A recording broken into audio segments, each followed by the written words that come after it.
நான் திருச்சபை ஒரு சின்ன திருச்சபையாக இருக்கும்போது, திருச்சபையில் இருக்கிற ஒரு முக்கியமான பிரதருடைய மாமியார் ஒருத்தங்க இறந்து போனாங்க. அப்போ அவர்களுடைய 40வது நாள் ஜெபம் ஒன்று வச்சுருந்தாங்க. அப்போ அந்த 40வது நாள் அவர்கள் ஆண்டவரை ஏற்றுக்கொள்ளலை, ரட்சிக்கப்படலை. இவர் ஒருவர் மட்டும்தான் சர்ச்சுக்கு வந்துட்டு இருந்தார். அப்போ அவர் சொன்னார், இந்த 40வது நாள் ப்ரேயருக்கு ஒரு 2-3 பேரை கூப்பிட்டுருக்குறேன், நீங்கள் வர முடியுமா அப்படின்னு கேட்டார். அது ஒரு சனிக்கிழமை சாயந்தரமாக இருந்துச்சு. ஞாயிற்றுக்கிழமை எப்போவுமே சனிக்கிழமை ஞாயிற்றுக்கிழமை அந்த வெள்ளி சனி ஞாயிறு 3 நாட்களும் ஆரம்பத்தில் ஃபாஸ்டிங் போட்டு ஜெபம் பண்ணும். சனிக்கிழமை எங்கேயுமே மோஸ்ட்லி போகாமல் சரி ஞாயிற்றுக்கிழமை ஆராதனைக்காக ப்ரிப்ரேஷன் பண்ணுறது மாதிரி உட்காருவோம். அப்போ அவர் கூப்பிட்டாரு. என்னாலும் எப்படி போகிறது, அடுத்த நாள் ஆயத்தம் பண்ணலாம் அப்படின்னு நினச்சாலும் சரி நம்ம டெத்துக்கும் நம்ம போகல, நம்ம அதனால் இந்த ஜெபத்துக்கு போகலான்னு சொல்லி அந்த சாயந்தரம் 6 மணிக்கு அந்த ப்ரேயருக்கு போனேன்.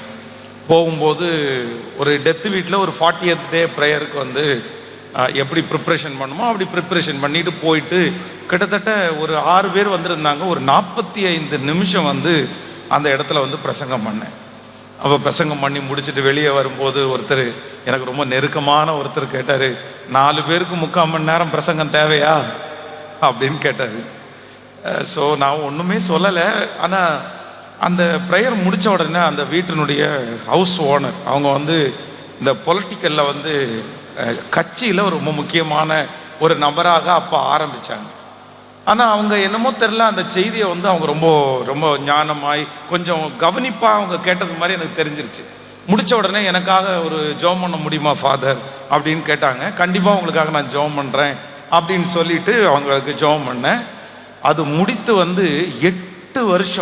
8 வருஷம் தாண்டி அதே அந்த கட்சியில் இருக்கிற அந்த நபர் அவங்க அந்த ஊரினுடைய ஒரு பெரிய போஸ்ட், மேயர் போஸ்ட் மாதிரி ஒரு போஸ்ட்னு வைங்களேன், அதற்காக அவர்கள் நிற்க போகிறாங்க. அவங்க என்னிடத்துல அப்பாயின்மெண்ட் கேட்டு என்னை பார்க்கணும் அப்படின்னு சொன்னாங்க. சரி வர சொல்லுங்க, நான் பார்க்குறேன் அப்படின்னு. அப்போ அவங்க சொன்னாங்க, எனக்காக ஜெபம் பண்ணுங்க பாஸ்டர் அப்படின்னு சொல்லிட்டு, நான் இந்த மாதிரி நிற்கிறேன், நின்னா நிறைய ஊழியங்களை கூட நான் தாங்குவேன் அப்படின்னு சொல்லி அவங்க ஜெபம் பண்ண சொன்னாங்க. அப்போ நான் அவங்க ஜெபம் பண்ணும் போதெல்லாம் அவங்க ஆமேன் ஆமேன். நம்ம ஒரு நல்ல ஒரு கிறிஸ்தவ வளர்ப்பில் வளர்க்கப்பட்ட ஒரு தேவனுடைய பிள்ளை அவர்களுக்காக நம்ம ஜெபம் பண்ணும்போது அவங்க எவ்வளவு ரிசீவ் பண்ணுவாங்களோ அந்த மாதிரி நான் ஜெபம் பண்ணுற ஒவ்வொரு வார்த்தையும் ஆமேன் ஆமேன் ஆமேன் அப்படின்னு ரிசீவ் பண்ணாங்க. எனக்கு ரொம்ப ஆச்சரியமாக இருந்துச்சு. ஒரு ஆண்டவருடைய பிள்ளைகள் கூட கிறிஸ்தவத்தில் இருக்கவங்க கூட இப்படி பண்ண மாட்டாங்களா அப்படின்னு. முடித்த உடனே நான் சொன்னேன், நீங்கள் ஜெபம் பண்ணும்போது ஆமேன் ஆமேன் அப்படின்னு இவ்வளோ ரிசீவ் பண்ணுறீங்களே, நீங்கள் உங்களுக்கு தனியாக ஜெபம் பண்ணுற பழக்கம் ஏதாவது இருக்கான்னு கேட்டேன். அவங்க அப்போ என்ன சொன்னாங்க அப்படின்னு சொன்னால், பாஸ்டர் நான் மூழ்கி ஞான ஸ்நானம் எடுத்த 3 years ஆச்சு அப்படின்னாங்க. 3 வருஷம். எப்படி இது, எனக்கு ஆச்சரியமாக இருக்குது. அந்த ஃபேமிலியில் இருந்துட்டு இந்த மாதிரி விஷயத்தில் இருந்துட்டு எப்படி எடுக்க முடியும்? அப்போ அவங்க சொன்னாங்க, ஒரு 8 வருஷத்துக்கு முன்னாடி நான் என் வீட்டில் குடியிருந்த ஒருத்தவங்களுடைய வீட்டில் 40th டே ப்ரேயர் நடத்த வந்தீங்க, ஞாபகம் இருக்கான்னு கேட்டார். கேட்டாங்க. ஆமாம் ஞாபகம் இருக்குது. அந்த மீட்டிங்கில் நான் ஆண்டவராகிய இயேசு கிறிஸ்துவை நான் ஏற்றுக்கொண்டேன். அன்னைக்கு இயேசப்பா என்னை தொட்டாரு. அன்றையிலிருந்து நான் ஜெபம் பண்ண ஆரம்பித்தேன். சரி உங்கள்கிட்ட ஞானஸ்நானம் எடுத்துக்கிறதுக்கு தான் எனக்கு ஆசை. ஆனால் என்ன அப்படின்னு சொன்னால், என்னுடைய சூழ்நிலை ரொம்ப வித்தியாசமானது. சரி அங்கே எடுத்தால் அது நல்லா இருக்காது. அதனால நான் ஒரு முக்கியமான இடத்த சொல்லி அங்கேருந்து ஞானஸ்நானம் எடுத்துட்டேன். நான் இப்போ ஆண்டவரோடு தான் நடக்கிறேன். நான் முழுக்க முழுக்க ஆண்டவருடைய பிள்ளை அப்படின்னு சொன்னாங்க. அப்போது ஆண்டவருடைய பிள்ளைகளே, உன் ஆகாரத்தை தண்ணீர்கள் மேல் போடு, அநேக நாட்களுக்கு பின்பு அதனுடைய பலனை காண்பாய். அவருடைய நாமத்திற்காக காண்பித்த அன்புள்ள பிரயாசத்தை மறந்து விடுவதற்கு அவர் அநீதி உள்ள தேவன் அல்ல. சில நேரத்தில் உங்களுக்கு அங்கீகாரம் கிடைக்கலாம், அங்கீகாரம் கிடைக்காம இருக்கலாம். நிறைய பேர் ஒருவேளை மறந்து இருக்கலாம். ஒருவேளை நீங்கள் பிரயாசப்பட்டது எல்லாமே ஒருவேளை வீணாயிருச்சோன்னு தோணலாம். ஆனால் உண்மையிலேயே நீங்கள் எடுத்த பிரயாசம், நீங்கள் ஜெபித்த ஜெபம், நீங்கள் வடித்த கண்ணீர், இது ஒன்றுமே கண்டிப்பாக இல்லாமல் போகாது. அத்தனைக்கும் ஆண்டவர் ஆசீர்வாதத்தை கட்டளையிடுவதற்கு வல்லவராய் இருக்கிறார். இன்றைக்கு ஒருவேளை ஆண்டவர் வந்து அமைதியாய் இருப்பது போல உங்களுக்கு வந்து தோன்றலாம். கர்த்தர் அமைதியா இருக்கிறது ஒன்று நீங்கள் நினைத்து கொள்ளுங்கள். நம்ம ஆண்டவரிடத்துல தேடுவதும் நம்ம ஆண்டவருக்கு ஊழியம் செய்வதும் வந்து பேங்க்ல போடுற பேலன்ஸ் மாதிரி தான். எப்பவுமே நான் அப்படிதான் நினைப்பேன்.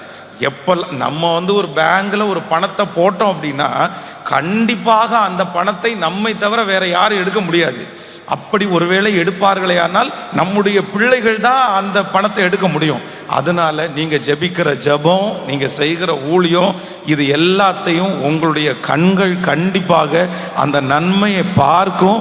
இல்லாவிட்டாலும் உங்களுடைய சன்னதிகள் வந்து அந்த நன்மையை காணும்படியாக கர்த்தர் உதவி செய்கிறதற்கு கர்த்தர் வல்லவரா இருக்கிறார்.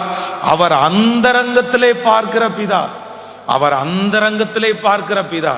வேதம் சொல்லுகிறது ஆண்டவருடைய பிள்ளைகளுக்கு ஜெயம் அப்படின்றது முதல் ஜெயம் எங்க அப்படின்னு சொன்னா, இந்த முதல் ஜெயம் வந்து மற்றவர்களுக்கு முன்பாகன்னு நினைச்சுக்காதீங்க.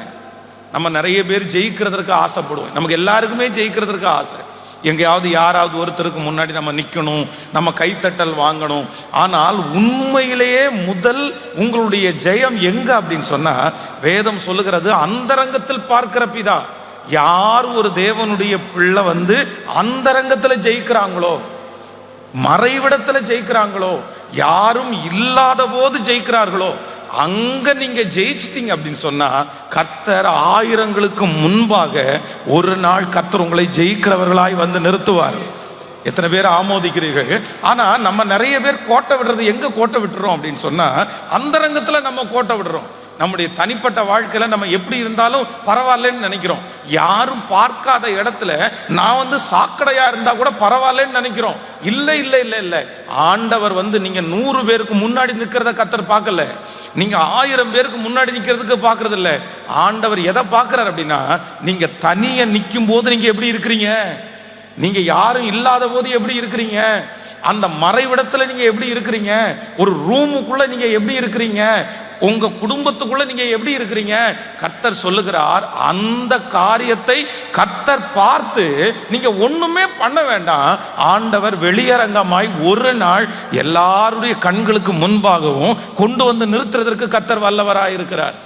நான் வந்து வேதாகம கல்லூரி பைபிள் காலேஜ் படிக்கும்போது உண்மையிலே ரொம்ப வந்து கஷ்டப்பட்டேன். அந்த பைபிள் காலேஜினுடைய லைஃப் வந்து எனக்கு வந்து ரொம்ப ஒரு திருப்தியாய் வெற்றியாய் அமையவில்லை. ஆனால் ஆண்டவர் வந்து ரொம்ப அழகாக உருவாக்குனார். நான் ரொம்ப நன்றி செலுத்துகிறேன், அந்த காலேஜுக்காக நன்றி செலுத்துகிறேன்.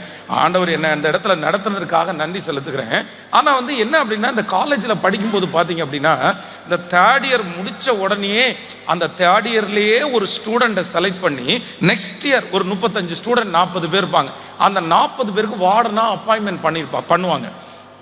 அந்த 40 பேருக்கு வார்டனா அப்பாயின்மெண்ட் பண்றவங்களுக்கு நல்ல சாட்சி இருக்கணும், அவங்களுக்கு நல்ல நாலேஜ் இருக்கணும், அவங்க அந்த 40 பேரையும் நடத்துகிற அளவுக்கு ஒரு வாட்டசாட்டமான ஆளா இருக்கணும். இந்த மாதிரி ஒரு 40 ஸ்டூடெண்ட்டை நடத்துறதுக்குன்னு ஒரு குவாலிட்டி இருக்குது. அதற்கு மாறாக ஸ்டூடெண்ட்டு, அப்புறம் டீச்சர்ஸு, ஓவர்சியரு, இப்போ பாஸ்டேஸ் மீட்டிங் நடக்கும்போது அத்தனை பாஸ்டேஸு, இவங்க எல்லாருக்குமே இந்த வார்டன் வந்து ரொம்ப கொஞ்சம் முக்கியமான நபர். அதற்கு ஒரு சரியான பர்சனை தான் அவங்க தேர்ந்தெடுப்பார்கள். ஆனால் அந்த பைபிள் காலேஜில் உண்மையிலேயே ரொம்ப நாலேஜ் குறைவானவன் நான். அந்த பைபிள் காலேஜிலேயே அம்மா அப்பாவுடைய உறவில்லாமல் வளர்ந்தவன் நான். எல்லா லிஸ்ட்டையும் போட்டால் அதில் எதுவுமே நான் இல்லை. ஆனால் அந்த பைபிள் காலேஜில் அந்த பாடனா இருக்கணும்னுலாம் நான் நினைக்கல.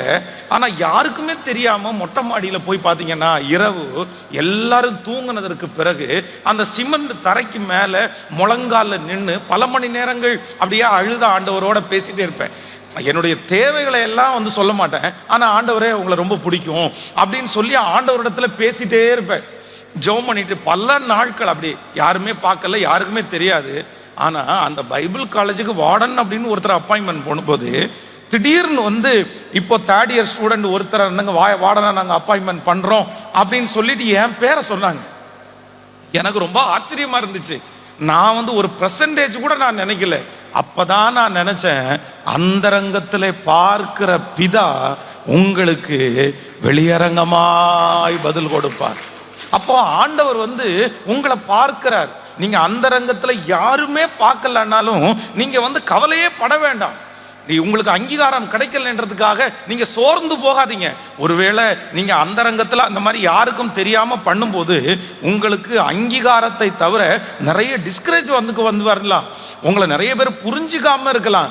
ஆனா நான் நம்புறேன், என்னுடைய ஆண்டவர் உங்களுடைய தனிப்பட்ட வாழ்க்கையை கர்த்தர் நிச்சயமாய் பார்க்கிறார். சர்ச்சில் வந்து நம்ம ஜெபம் பண்றோம், நம்ம நிறைய பேர் ஊழியம் செய்கிறோம், ஆனா ஆண்டவர் அதெல்லாம் இல்லை. ஆண்டவர் சொல்றாரு, அவருக்காக பேசுறதற்கு இன்னும் ஆயிரக்கணக்கான பேர் இருக்காங்க, எத்தனையோ பேர் இருக்காங்க. கர்த்தர் சொல்லுகிறார், நீங்கள் கூப்பிடாவிட்டால் இந்த கல்கள் கூப்பிடும். ஆண்டவர் யாரை கொண்டாகிலும் கர்த்தர் செய்கிறதற்கு கர்த்தர் வல்லவரா இருக்கிறார். அவர் செய்ய நினைத்தது கண்டிப்பாக தடைபடாது. ஆனா ஆண்டவருக்கு தேவை என்ன அப்படின்னா, அவருக்காக பேசுகிறவர்கள் அல்ல, அவரோடு பேசுகிறவர்களைத்தான் கர்த்தர் எதிர்பார்க்கிறார். அந்த கமிட்மெண்ட் யாரிடத்துல எல்லாம் இருக்குதோ அவர்களை நிச்சயமாய் ஒரு நாள் ஆயிரங்களுக்கு முன்பாக கர்த்தர் நிறுத்துவார், உங்க குடும்பத்திலே நிறுத்துவார். நீங்கள் சாட்சி சொல்லுவீர்கள், இதற்கு எந்த சந்தேகமே இல்லை. நான் வந்து தாவீதனுடைய வாழ்க்கையை வாசிக்கும் போது எனக்கு ரொம்ப பிரமிப்பா இருக்கும், ஆச்சரியமா இருக்கும். பாருங்க, இந்த சிங்கத்தையும் தாவீது வந்து கோலியாத்தை கோலியாத்துக்கு நேராக போருக்கு போறதற்காக கோலியாத்துக்கு முன்னாடி ரெடி ஆகிறான். ரெடி ஆன உடனே சவுல் என்ன சொல்றான் அப்படின்னு சொன்னா, தாவீதை பார்த்து சொல்கிறான், நீயோ இளைஞன், அவனோ தன் சிறு வயது முதலே அவன் யுத்த வீரன், அவனை ஜெயிக்கிறதுக்கு ஒன்னால முடியாது. அவனுடைய உயரத்தை பாத்தியா, அவனுடைய கையை பாத்தியா, அவனுடைய கையில இருக்கிற ஆயுதத்தை பாத்தியா, கேடகத்தை பாத்தியா, நீ சின்ன பையன், அவனோ தன் சிறு வயது முதலே யுத்த வீரன். அப்போ தாவீது அந்த இடத்துல ஒரு ஸ்டேட்மெண்ட் சொல்றாரு, நீங்க ஒன்றும் பயப்படாதீங்க, ஏற்கனவே ஒரு சிங்கத்தை நான் கொன்னுட்டேன், ஏற்கனவே ஒரு கரடியை நான், சொல்லுங்களேன், ஒரு சிங்கத்தை நான் கொன்னுட்டேன், ஒரு கரடியை கொன்னுட்டேன். ஒண்ணு இவன் சிங்கத்தை போல இருப்பான், இல்ல அப்படின்னா கேட்கல. நம்ம நிறைய பேர் இந்த வீட்டில், நிறைய பேர் வீட்டில் கரப்பாம்பூச்சி நிறைய இருக்கும் பாருங்க. நான் வந்து ஒரு விஷயம் வந்து, எனக்கு 2 சின்ன பசங்க இருக்காங்க. அப்போ ஒருத்தன் வந்து பார்த்தீங்கன்னா ஒரு நாள் வந்து ஒரு கரப்பாம்பூச்சியை கையில் தூக்கிட்டு வந்தான். அந்த கரப்பாம்பூச்சி கொஞ்சம் செத்துருச்சு, ஒரு 75% செத்துருச்சுன்னு வைங்களேன். அந்த கரப்பாம்பூச்சி ஒரு 20% சாகிறதுக்கு இருக்கும்போது சாகிற வரைக்குமே அது துடிச்சிட்டு இருக்கும். அப்போ வந்து அதனுடைய நீளமா மூக்கு மாதிரி ஒன்று இருக்கும்ல, அதை தூக்கி கையில் வச்சுட்டு என்கிட்ட சொன்னேன், டேடி பாருங்க டேடி, நான் காக்ரோஸை உயிரோட பிடிச்சிட்டேன் அப்படின்னா. நான் சொன்னேன், நீ உயிரோட எல்லாம் பிடிக்கல, அதுக்கு ஏற்கனவே 75% என்ன ஆச்சு, உயிர் போச்சு. இல்லை இல்லை இல்லை, நீங்க போட்டோ எடுங்க, நீங்க போட்டோ எடுங்க, நீங்க போட்டோ எடுத்து செல்ஃபி எடுத்து கேபா வந்து இந்த கரப்பாம்பூச்சியை பிடிச்சிட்டாரு அப்படின்னு போடுங்க. அவனுடைய எனக்கு ரொம்ப தமாசா இருந்துச்சு. அப்போ ஒரு சாதாரணமான ஒரு கரப்பாம்பூச்சியே நம்ம கொன்னுட்டோம் அப்படின்னு சொன்னா நம்ம நிறைய பேர் ஸ்டேட்டஸே போடுறோம். நிறைய பேர் செத்த பாம்பு இருக்கு பாருங்களேன், அதை அடிச்சு ஏற்கனவே கொண்டிருப்பாங்க, ஆனா அதை ஒரு குச்சியில தூக்கி பிடிச்சிட்டு நான் தான் அடிச்சு கொண்டேன்ட்டு இருப்பாங்க. அப்படி அப்போ ஒரு சின்ன சாதாரணமான விஷயத்துக்கு நம்ம நிறைய பேர் பிரகடனப்படுத்துவோம், பெரிய இடத்துல நம்ம சொல்லணும்னு நினைப்போம். ஆனால் சிங்கத்தை கொண்டிருக்கிறான், கரடியை கொண்டிருக்கிறான், அவனுக்கு எந்த அதிக அங்கீகாரமும் கிடைக்கல. இதுவே நம்ம பிள்ளைங்க யாராவது அதை செஞ்சிருந்தா கண்டிப்பா நம்ம சொல்றோம், நம்முடைய சொந்தக்காரங்க எல்லாருக்குமே போன் பண்ணி நம்ம சொல்லியிருப்போம், என் பையன் தெரியுமா, என் பையன் தெரியுமா 10th ஒரு நல்ல மார்க் எடுத்தானா ஊர் ஃபுல்லா போன் பண்ணி சொல்லுவோம். அவ்வளவு நம்ம சொல்ற ஆட்கள். ஆனால் தன்னுடைய அந்தரங்கத்திலே சிங்கத்தையும் கரடியையும் கொன்ன இந்த தாவீதுக்கு எந்த அங்கீகாரமுமே கிடைக்கல, எந்த கைத்தட்டுதலுமே கிடைக்கல. அதற்கு அவனுக்கு நிறைய நேரத்தில் திட்டு தான் கிடைச்சிருச்சு. அவங்க அம்மா அப்பாட்ட வந்து சொல்லுகிற அளவிற்கு கூட அவங்க அம்மா அப்பா இவனோட நெருக்கமா இல்லை. நம்ம இருந்தா ஓடி போய் சொல்லிடுவோம், யார் அங்கீகரிச்சாலும் இல்லைனாலும் நம்ம அம்மா அப்பா அங்கீகரிச்சிருவாங்க, இவனை பற்றி எதுவுமே தெரியாது. ஆனா வேதம் சொல்லுகிறது, அந்தரங்கத்திலே ஜெயித்த அந்த தாவீதை யார் பார்த்தா அப்படின்னு சொன்னா, கர்த்தர் பார்த்தா, ஆண்டவர் பார்த்தா, கர்த்தர் அங்க கை தட்டினார். பரலோகத்தில் இருக்கிற தூதர்கள் எழும்பி நின்றார்கள், அவனை வரவேற்றார்கள். ஆனா ஒரு நாள் கோலியாத்திற்காக 40 நாட்கள் காலையிலையும் சாயந்தரமும் பயந்து பயந்து ஓடின அத்தனை இஸ்ரவேல் ஜனங்கள் மத்தியில இவன் ஒரே ஒரு நபர் நிக்கிறத பார்த்துட்டு, ஜெயிச்சதை பார்த்துட்டு அத்தனை பேரும் பிரமிச்சு, இவன் எங்க இருந்து வந்தான், இவன் யாருடைய பிள்ளை, இவன் யாருடைய மகன், நிறைய பேர் தொழாவ ஆரம்பிச்சாங்க. அப்பதான் அவன் சொல்றான், ஒரு விசை சிங்கத்தை என் கையில ஒப்பு கொடுத்த கர்த்தர், கரடியை என் கையில ஒப்பு கொடுத்த கர்த்தர், இந்த பெலிஸ்தியனையும் கர்த்தர் என் கையிலே ஒப்பு கொடுத்தார்.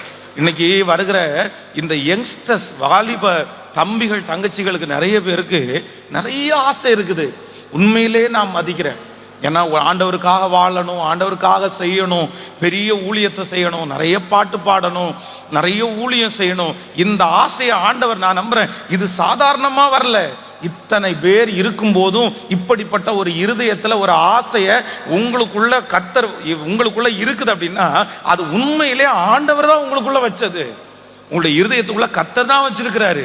அந்த சந்தோஷத்தை கர்த்தர் தான் கொடுத்திருக்கிறாரு. ஆனா நீங்கள் நிலையாய் நிற்கணும்னா, நீங்க கர்த்தருக்காக பயன்படணும்னா, உங்களுக்கு மிக அவசியமான ஒன்று என்னன்னா, ஆண்டவரே, யாருமே என்னை பார்க்காத, யாருக்குமே தெரியாத அந்த வாழ்க்கையில நான் ஜெயிக்கக்கூடிய கிருபை எனக்கு தாங்கன்னு இன்னைக்கு நீங்க அதுல கான்சன்ட்ரேட் பண்ணுங்க. கண்டிப்பா சொல்றேன், எவ்வளவு புயல் வந்தாலும் கண்டிப்பாக நீங்கள் சோர்ந்து போக மாட்டீர்கள். அத்தனையும் நடுவிலையும் கர்த்தர் உங்களை நிற்க பண்ணி, உங்களுடைய ஊழியத்தை கர்த்தர் பலப்படுத்தி, உங்களுடைய எதிர்காலத்தை ஆண்டவர் ஆசீர்வதித்து கிருபையாய் நடத்துகிறதற்கு கர்த்தர் வல்லவராய் இருக்கிறார். எத்தனை பேர் ஆமோதிக்கிறீர்கள்? எல்லாரும் இன்னைக்கு இந்த ஜெபத்துல என்ன ஜெபிக்கணும் அப்படின்னு சொன்னா, ஆண்டவரே, என்னுடைய யாரும் அறியாத என்னுடைய வாழ்க்கையிலே கிருபை கிருபை கிருபை. நிறைய பேருடைய வீட்டில் வந்து சிசிடிவி கேமரா வச்சோன்னா தெரியும் எந்த சூழ்நிலையில இருக்கிறாங்கன்னு தெரியும். இங்க வந்தா ரொம்ப சந்தோஷம்தான், இங்க வந்தா ரொம்ப அல்லேலூயா தான், இங்க வந்தா பாட்டு தான், இங்க வந்தா ஆராதனை தான், இங்க வந்தா பேகை தூக்கி போட்டு நம்ம நிறைய பேர் ஊழியம் செய்கிறதா இல்ல, தவறா சொல்லல. ஆனா என்ன அப்படின்னு சொன்னா, என்னுடைய ஆண்டவர் உங்களை எங்க விசாரிக்கிறாருன்னா, நீ அந்தரங்கத்திலே ஜெயிப்பீர்களே ஆனால், தனிமையிலே ஜெயிப்பீர்களே ஆனால், கர்த்தர் நீங்க தேடி போகவே வேண்டாம். கர்த்தர் உங்களை சகலத்தையும் தேடி வர பண்ணுவதற்கு கர்த்தர் வல்லவராய் இருக்கிறார். நீங்கள் வெட்கப்பட்டு போன இடத்துல கூட கர்த்தர் உங்களை சாட்சியாய் நிறுத்துகிறதற்கு கர்த்தர் வல்லவராய் இருக்கிறார். அத்தனை பேரும் உங்களுக்கு முன்பாக நிறைய பேர் போட்டியாளர்களா இருக்கலாம், நிறைய போட்டி போடலாம். ஆனா அந்த இடத்துல ஒன்றுமே இல்லாவிட்டாலும் உங்களை ஜெயிக்க பண்ணுவதற்கு கர்த்தர் வல்லவராய் இருக்கிறார். ஆண்டவர் வாக்கு கொடுக்கிறார். மனிதனும் முகத்தை பார்க்கிறான், கர்த்தரோ எங்க பார்க்கிறார் அப்படின்னா, சத்தமா சொல்லுங்க எல்லாருமே. இன்னைக்கு இந்த குடும்ப ஆசீர்வாத கூட்டத்துல ஒரே ஒரு தீர்மானம் முதல்ல எடுப்போம். ஆண்டவரே, நான் என்னுடைய அஸ்திபாரத்தை பலப்படுத்துறதுக்கு கிருபை தாங்க ஆண்டவரே. யாருமே பார்க்காத அந்த பலிபீடத்தை செப்பனிடுவதற்கு எனக்கு உதவி செய்யுங்க ஆண்டவரே. நீங்க அப்படி ஜெபம் பண்ணுங்க. இந்த வருஷத்தினுடைய கடைசி நம்ம வந்துட்டோம். இன்னும் 2 மாதம் தான் இருக்குது. நான் நம்புறேன், எத்தனையோ ஆபத்தை நம்ம பார்த்துட்டோம், எத்தனையோ விக்னத்தை நம்ம பார்த்துட்டோம். நம்ம செய்த தவறுகளுக்கெல்லாம் ஆண்டவர் நம்மளை தண்டிச்சாருன்னா நம்ம நிறைய பேர் உயிரோட இருந்திருக்கவே முடியாது. கண்டிப்பா நம்ம நிறைய பேர் செத்திருப்போம். ஆனாலும் நான் நம்புறேன், இந்த வருஷத்தினுடைய துவக்கத்தை பார்த்த நம்ம நிறைய பேர் இந்த வருஷத்தினுடைய முடிவை நம்ம பார்க்கிறோம்னா, கர்த்தர் நம்ம மேல ஏதோ ஒன்றை கர்த்தர் வைத்திருக்கிறார், ஏதோ ஒரு கிருபையை கர்த்தர் வைத்திருக்கிறார். நான் நம்புகிறேன், இந்த வருஷத்தினுடைய முடிவு உங்களுக்கு சம்பூரணமாய் மாற போகிறது. நீங்கள் 10 மாதங்கள் ஜெபித்த ஜெபங்களை கர்த்தர் இந்த 2 மாதத்துல கர்த்தர் உங்களுக்கு பதிலை கர்த்தர் தரப்போகிறார். இது தீர்க்க தரிசனமான வார்த்தை. கர்த்தருடைய வருகை தாமதிக்கும்னா 2025வது வருஷத்துல நீங்கள் காலடி எடுத்து வைக்கும் போது நான் நம்புறேன், நீங்கள் நிறைய பேர் சாட்சியோட காலடி எடுத்து வைப்பீர்கள். கர்த்தர் உங்களை சாட்சியாய் நிறுத்துவார், கர்த்தர் மகிமையாய் நிறுத்துவார். நீங்கள் சந்தோஷத்தோடே காலடி எடுத்து வைப்பீர்கள். ஆனா ஆண்டவர் என்ன எதிர்பார்க்கிறார் அப்படின்னு சொன்னா, மகனே, நீ ஒன்னும் இல்லை, நீ யாரையும் ப்ளீஸ் பண்ண வேண்டாம். நீங்க யாரையும் ப்ளீஸ் பண்ணுவதற்காக காலையிலிருந்து சாயந்தரம் வரைக்கும் போய் நிக்கணும்னு அவசியம் கிடையாது. சிலர் எல்லாம் மனுஷனை திருப்திப்படுத்துறதுக்காக எவ்வளவு முயற்சி எடுக்கிறாங்க தெரியுமா, எவ்வளவு முயற்சி எடுக்கிறாங்க தெரியுமா. அப்படியே பாருங்க, மார்த்தாள் மரியாள் 2 பேர் இருக்கிறாங்க. அப்போ மார்த்தாள் வந்து என்ன நினைக்கிறாங்கன்னா, ஏசப்பாவை எப்படியாவது நம்ம என்ன பண்ணணும், சந்தோஷப்படுத்தணும், எப்படியாவது சந்தோஷப்படுத்தணும். அதுக்காக காலையிலேருந்து சாயந்தரம் வரைக்கும் பெரிய வேலை செஞ்சுட்டு இருக்கிறாங்க. ஆண்டவருக்கு அதை சமைக்கலாமா, இதை சமைக்கலாமா, இது அவருக்கு பிடிக்குமா, இது அவருக்கு பிடிக்காதா, ஒன்னொன்னா பார்த்து பார்த்து பார்த்து செய்யறாங்க. ஆனா மரியாள் என்ன அப்படின்னா, எதுலையுமே கான்சன்ட்ரேட் பண்ணல. சோறும் ஆக்கல, குழம்பும் வைக்கல, பாத்திரம் கழுவல, வீடும் கூட்டல. அப்போ வந்து என்ன சொல்றாங்க அப்படின்னு சொன்னா, மார்த்தாளுக்கு ரொம்ப கோபம் வருது. ஆண்டவரே, நீங்க என்ன நினைச்சிட்டு இருக்கிறீங்க? நான் இவ்வளவு ஒண்டியா கஷ்டப்பட்டு இருக்கிறேன் இல்ல, அவளை பாருங்க இவ்வளவு ஜாலியா உங்களிடத்துல உட்காந்து பேசிட்டு இருக்கிறா, கொஞ்சம் அனுப்பிவிட்டு எனக்கு ஹெல்ப் பண்ண சொல்ல வேண்டியது தானே. உடனே ஆண்டவர் வந்து, ஆமாமா போமா, ஏமா நீ கொஞ்சம் ஹெல்ப் பண்ண கூடாதா? அவ எனக்கு தானே சமைக்கிறா. பொதுவா நம்ம அப்படித்தானே சொல்லுவோம், நான் ஒன்னு சேர்ந்து பேசுறேன், 2 பேரும் சேர்ந்து சமைங்கன்னு தானே சொல்லுவோம். ஆனா ஆண்டவர் என்ன சொல்றாரு? மார்த்தாளே மார்த்தாளே, நீ அநேகம் காரியங்களை குறித்து கவலைப்பட்டு கலங்குகிறாய், தேவையானது ஒன்றே, மரியாள் தன்னை விட்டு எடுபடாத நல்ல பங்கை தெரிந்து கொள்ளுகிறார். இந்த ஜபத்துல இருக்கிற நிறைய பேர் நீங்க அநேக காரியத்தை குறித்து கவலைப்பட்டு கலங்குகிறீர்கள். அதை செய்யலாமா, இதை செய்யலாமா, இது எப்படி ஆகும், அது எப்படி ஆகும், இதை நான் என்ன பண்ணுவேன், அதை என்ன பண்ணுவேன். ஆனா ஆண்டவர் என்ன வாக்கு கொடுக்கிறார்னா, நீ எதை குறிச்சும் கவலைப்பட வேண்டிய அவசியம் இல்லை. யெகோவா ஈரே, கர்த்தர் பார்த்து கொள்ளுவார். இதுவரையிலும் நடத்தினவர் இனிமேலும் நடத்துவார். இப்பொழுது நடத்தி கொண்டிருக்கிறவர் இனியும் நடத்துவார். அவர் இருந்தவரும் இருக்கிறவரும் வருகிறவருமாகிய கர்த்தர். அப்போ ப்ளீஸ் பண்ணணும்னு நினைச்சு நம்ம போய் நிக்காதீங்க. சிலர் பாருங்க அவ்வளோ சோறாக்கி போடுவாங்க. எதுக்கு அப்படின்னு கேட்டா, ப்ளீஸ் பண்றதுக்காக. மனுஷங்கள் நமக்கு வேணுமான்னு கேட்டா வேணும். மனுஷனுக்கு உதவி செய்யுங்க, மனுஷனுக்கு சாப்பாடு கொடுக்கறது தவறுன்னு சொல்லலை, அவங்கள மதிக்க வேண்டியது நம்முடைய கடமை. ஆனா ராத்திரி பகலா ஒரு மனுஷன் நமக்கு ஹெல்ப் பண்ணணும், அவங்களுக்கு ப்ளீஸ் பண்ணணும்னு நினைச்சு செய்யாதீங்க. கண்டிப்பாக அவர்கள் ஒரு நாள் நம்மை காயப்படுத்துவார்கள். நீங்க இன்னைக்கு இந்த ஜெபத்துல ஒரு தீர்மானம் எடுங்க, நீங்க யாரை ப்ளீஸ் பண்ணியும் நீங்க மேலுக்கு வர முடியாது.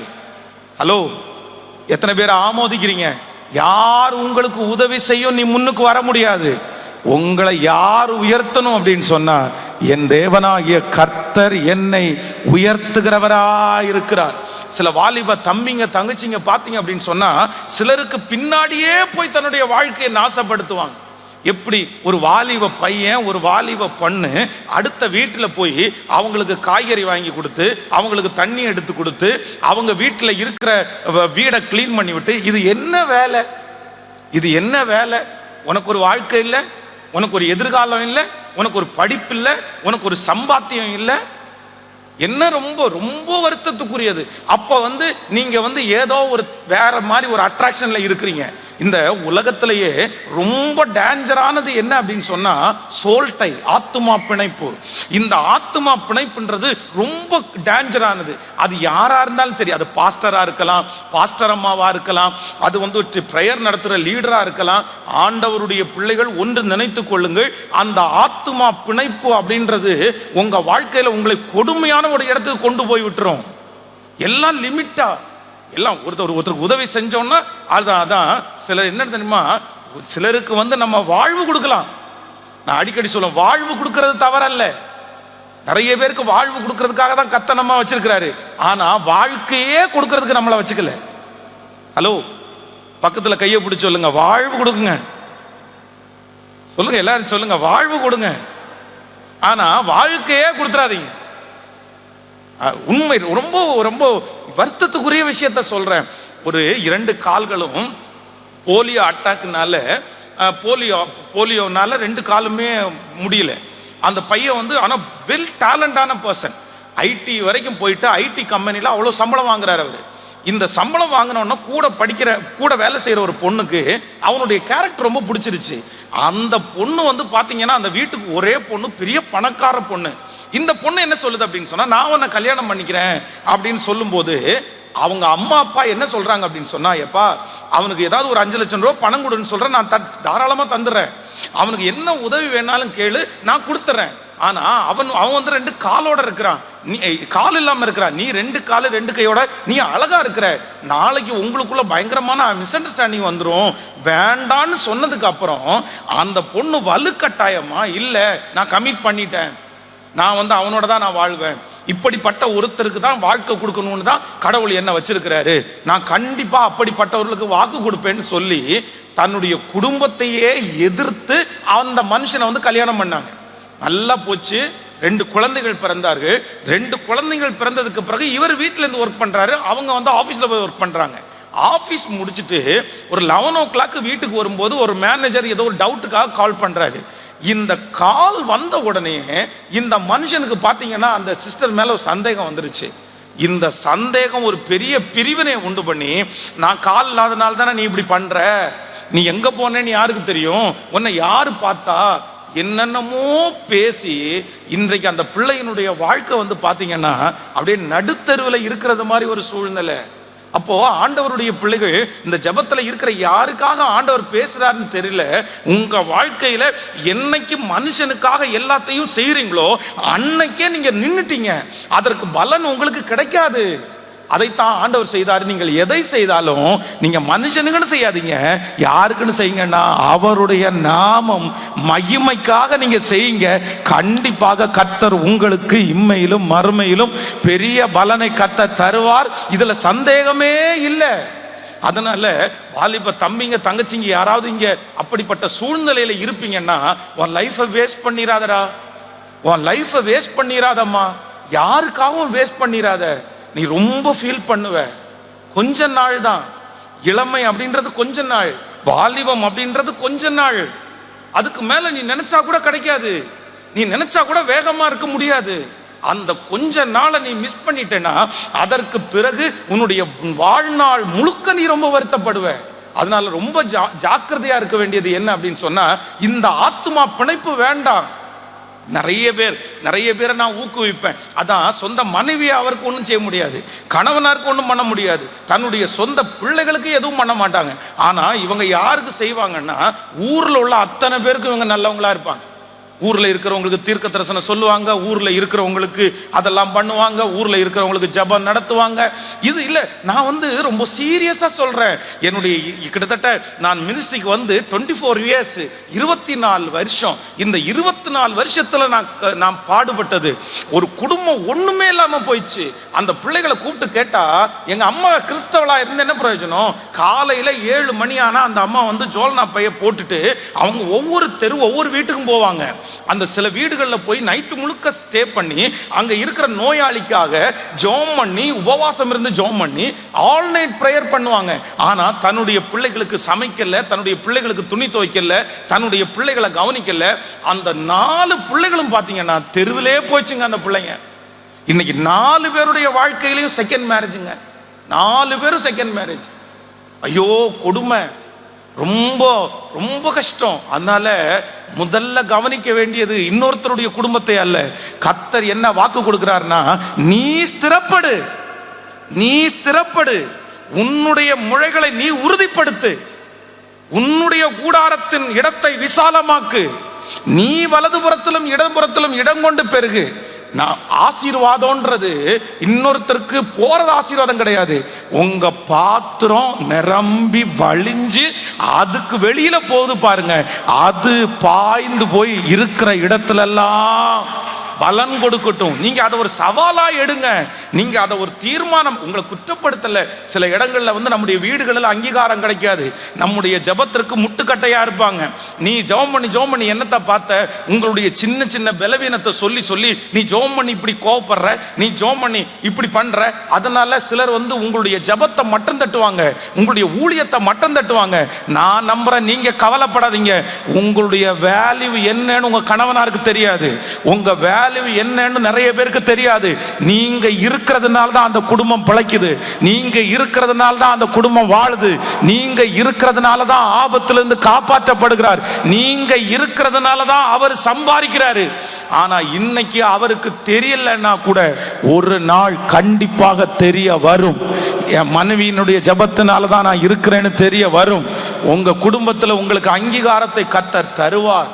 இன்னைக்கு ஃபர்ஸ்ட் டைம் இந்த முதல் இந்த செக்ஷன்ல ஃபர்ஸ்ட் என்ன ஒப்பு கொடுக்க போறோம்னா, ஆண்டவரே முதல்ல நீங்க என்ன பண்ணுங்க அப்படின்னு சொன்னா, என்ன உருவாக்குங்க ஆண்டவரே, என்ன ரெடி பண்ணுங்க ஆண்டவரே, நான் ரொம்ப ஸ்ட்ராங் ஆகட்டும் ஆண்டவரே, எனக்கு கத்து கொடுங்க ஆண்டவரே, என்னை ஜெயிக்க பண்ணுங்க ஆண்டவரே.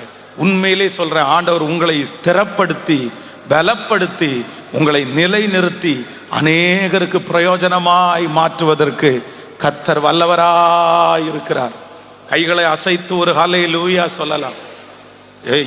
வேதத்துல வந்து சிம்சோனுக்கு வந்து தெரியுது, இந்த தெளிலாள் வந்து மோசமானவான்னு தெரியுது. நீங்க நினைச்சு பாருங்களேன், இப்போ மடியில படுத்து இது அவனுடைய பக்கத்துல இருந்து அவ சொல்றா, உன்னுடைய மகாபலம் எதிலே உண்டாயிருக்கு என்று எனக்கு நீ சொல்லு அப்படின்னு சொல்றாங்க. இவனுடைய மகாபலனை இதுவரைக்கும் யாருக்குமே சொன்னதில்லை, ஃபர்ஸ்ட் டைமா சொல்றான். இப்போ சொல்லும் போது அவ என்ன பண்றா அப்படின்னு சொன்னா, சொல்லி முடிச்ச உடனே சிம்சோனை பார்த்து சொல்றாங்க, சிம்சோனே இதோ பெலிஸ்தியர் உன்மேல் வந்து விட்டார்கள். அவங்க என்ன பண்றாங்க, பச்சையான அகனினார் கயிறுகளினாலே என்னை கட்டினால் நான் பலட்சியமாகி மற்ற மனுஷனை போல ஆவேன் அப்படின்றாங்க. உடனே அவங்க கயிறை ரெடியா வச்சிருக்கிறாங்க, கயிறை எடுத்துட்டு அவனை கட்டுறாங்க. இப்போ ஒரு நல்ல பையனுக்குன்னா புத்தி வரணுமா வரக்கூடாதா சொல்லுங்க, புத்தி வரணுமா வராதா? ஆனா இந்த கயிறு தேவனுடைய பிரசன்னம் இறங்கின உடனே அந்த கயிறு அப்படியே நூல் மாதிரி அப்படியே வெடிச்சு செதறுது, தீப்பட்டது மாதிரி அப்படியே போகுது.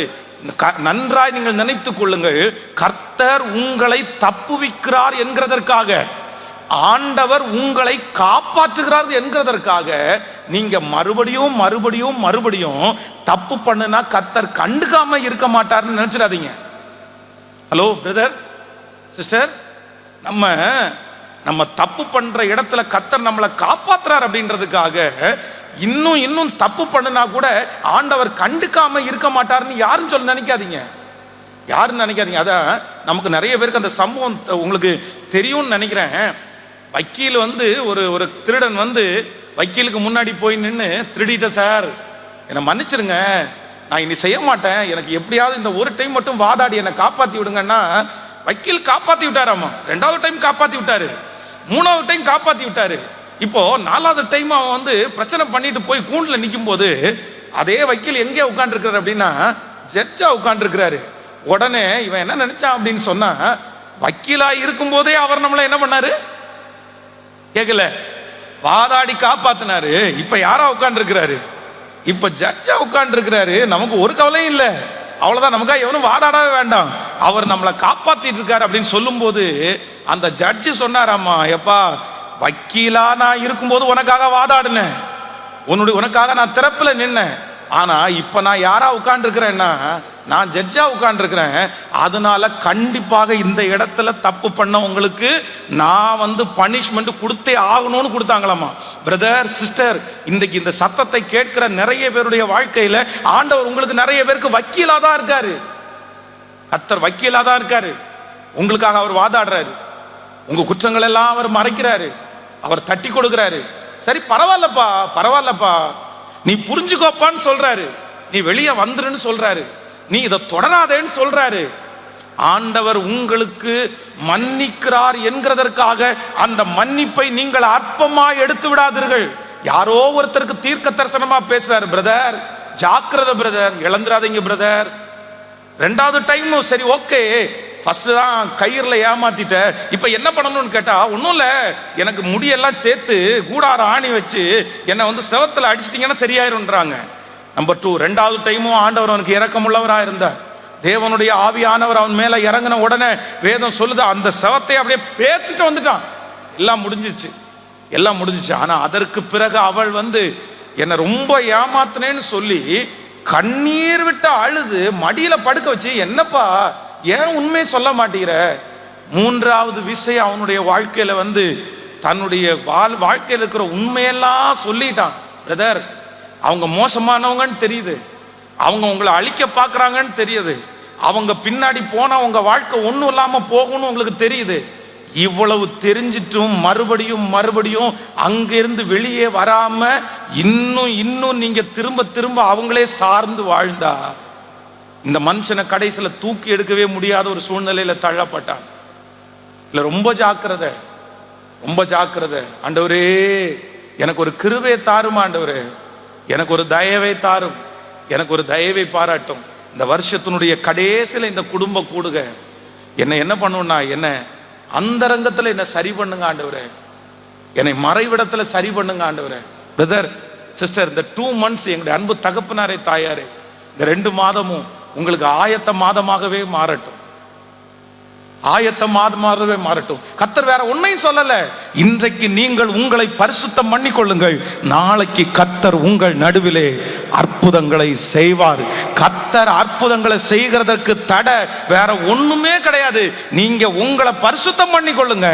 நாளைக்கு நடக்க வேண்டிய அற்புதம் எந்த தடையும் இல்லாமல் கண்டிப்பாக நடக்கும். காற்றை காண மாட்டீர்கள், மழையை பார்க்க மாட்டீர்கள், உங்கள் வாய்க்கால்கள் தண்ணீரால நிரம்ப பண்ணுவதற்கு கர்த்தர் வல்லவராயிருக்கிறார். எத்தனை பேரை ஆமோதிக்கிறீர்கள்? அப்படியே 2 கரங்களையும் மேல உயர்த்தி, என்னை மாற்றுங்க ஆண்டவரே, என்னை உருவாக்குங்க ஆண்டவரே, சத்தமா சத்தமா என்ன சரி பண்ணுங்க ஆண்டவரே. கேளுங்க கேளுங்க, முழு பலத்தோட கேளுங்க. என்ன ரெடி பண்ணுங்க ஆண்டவரே, என்னுடைய வாழ்க்கையை நீங்க கட்டுங்க ஆண்டவரே. இல்ல நான் நிக்கணும், நான் செய்யணும், நான் ஜெபம் பண்ணணும், நான் பரிசுத்தமாகணும். ஆண்டவரே நீங்க வாக்கு கொடுத்தீங்கல்ல, நீ ஸ்திரப்படு, நீ ஸ்திரப்படு. சொல்லுங்க அப்பா பார்த்து முழு பலத்தோடு கூட, நன்றி அப்பா, நன்றி அப்பா. இமேஜின், நன்றி ஆண்டவரே, நன்றி அப்பா. சொல்லுங்க கைகளை உயர்த்தி எல்லாரும், நன்றி ஆண்டவரே, நன்றி நன்றி நன்றி. ஓ ஹல்லேலூயா, நன்றி அப்பா. சொல்லுங்க உங்க சத்த வானபரிதம் கேட்டது. எஸ் மேஜர், நன்றி அப்பா, நன்றி அப்பா, நன்றி அப்பா, நன்றி. ஓ நன்றி நன்றி நன்றி. நம்புங்கப்பா என்ன ஆராதிப்பே உம்மை. நம்புங்கப்பா என்ன ஆராதிப்பே உம்மை. உங்க பிள்ளனா, உங்க பிள்ளனா, உங்க பிள்ளனா, உங்க பிள்ளனா. நானும் பார்க்கணும், சத்தம் கேட்கணும். நீங்க ஆற்றணும், தேற்றணும், காயம் கட்டணும். பெரும் சேனை கூட்டம் ஒன்றை முன் நிறுத்தணும். பெரும் சேனை கூட்டம் ஒன்றை முன் நிறுத்தணும். நம்புங்கப்பா என்ன ஆராதிப்பே உம்மை. எல்லாரும் சொல்லுங்க, நம்புங்கப்பா, நம்புங்கப்பா என்ன ஆராதிப்பே உம்மை. சத்தமா உங்க பிள்ளனா, உங்க பிள்ளனா, உங்க பிள்ளனா. எல்லாரும் உங்க பிள்ளனா, முழு பலத்தோடு உங்க பிள்ளனா, உங்க பிள்ளனா, உங்க பிள்ளனா, உங்க பிள்ளனா, உங்க பிள்ளனா. ஓ உங்க பிள்ளனா, உங்க பிள்ளனா. நானும் பார்க்கணும், சத்தம் கேட்கணும். நீங்க ஆற்றணும், தேற்றணும், காயம் கட்டணும். பெரும் சேனை கூட்டம் ஒன்றை முன் நிறுத்தணும். பெரும் சேனை கூட்டம் ஒன்றை முன் நிறுத்தணும். நம்புங்கப்பா என்ன ஆராதிப்பே உம்மை. நம்புங்கப்பா. முடிஞ்சவங்க கை வலிச்சா கூட பரவாயில்ல, 2 கைகளை மேல உயர்த்தி நம்புங்கப்பா. என்ன தட்டி எழுப்புங்க ஆண்டவரே, என்ன தட்டி எழுப்புங்க ஆண்டவரே. நம்புங்கப்பா, நம்புங்கப்பா, நம்புங்கப்பா என்ன ஆராதிப்பே உம்மை. சத்தமா நம்புங்கப்பா, நம்புங்கப்பா. நன்றி ஆண்டவரே, நன்றி நன்றி. ஆராதிப்பே சொல்லலாமா? இப்ப உங்க பிள்ளைனா, உங்க பிள்ளைனா, உங்க பிள்ளைனா முழு பலத்தோட சொல்லுங்க. உங்க பிள்ளைனா, உங்க பிள்ளைனா. நானும் பார்க்கணும், நானும் பார்க்கணும், சத்தம் கேட்கணும். நீங்க ஆற்றணும், தேற்றணும், காயம் கட்டணும். பெரும் சேனை கூட்டம் ஒன்றை முன் நிறுத்தணும். பெரும் சேனை கூட்டம் ஒன்றை முன் நிறுத்தணும். நம்புங்கப்பா என்ன. ஆராதிப்பே உம்மை. கையை உயர்த்தி நம்புங்கப்பா, நம்புங்கப்பா. இப்பவே எங்களை நம்புறதற்காக நன்றி ஆண்டவரே. ஆராதிப்பே, ஆராதிப்பே. மண்ணான மனிதனா என்னால் ஏதுமாகுமா? மண்ணான மனிதனா என்னால் ஏதுமாகுமா? உன் பிள்ளையாய் நான் வாழ முடியுமா? உன் பிள்ளையாய் நான் வாழ முடியுமா? பாவியின் மீது ஏன் இந்த அன்பு ஒன்றும் புரியலை. சித்தம் என் மீது வைத்திட்ட பின்பும் வாழ தெரியலை, இன்னும் வாழ தெரியலை. பாவியின் மீது ஏன் இந்த அன்பு ஒன்றும் புரியலை. சித்தம் என் மீது வைத்திட்ட பின்பும் வாழ தெரியலை, இன்னும் வாழ. ரெண்டு கைகளை மேல தேவனே.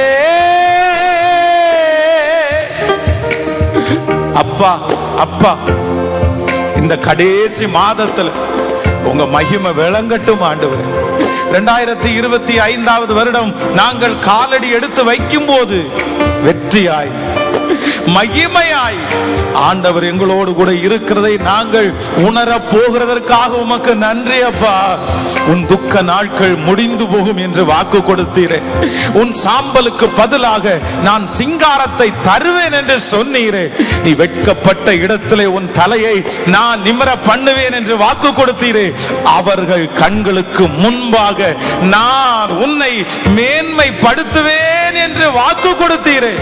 எந்த ஜனத்திற்கு முன்பாக என்ன செய்வோமோ என்று எதிர்பார்க்கிறோமோ, எந்த ஜனத்திற்கு முன்பாக வெட்கப்பட்டு நிற்கிறோமோ, அவர்கள் கண்களுக்கு முன்பாக, அந்த எதிரியினுடைய கண்ணுக்கு முன்னாடி, அந்த தவறா பார்க்கிற அவர்கள் கண்களுக்கு முன்னாடி, ஓ நான் உன்னை மேன்மைப்படுத்துவேன் என்று சொன்ன அந்த கர்த்தருடைய வார்த்தை இப்பொழுது இந்த சத்தத்தை கேட்கிற ஒவ்வொரு பிள்ளைகளுக்குள்ளேயும் கடந்து வந்து, உங்க வருகை தாமதிச்சா அவர்கள் கண்களுக்கு முன்பாக மேன்மைப்படுத்துகிறதை ஹல்லேலூயா எங்கள் கண்கள் காணட்டும் ஆண்டவரே. மண்ணான மனிதன் நான் என்னால் ஏதுமாகுமா? பாடுவோம். மண்ணான மனிதன் நான் என்னால் ஏதுமாகுமா? உன் பிள்ளையாய் நான் வாழ முடியுமா? உன் பிள்ளையாய் நான் வாழ முடியுமா?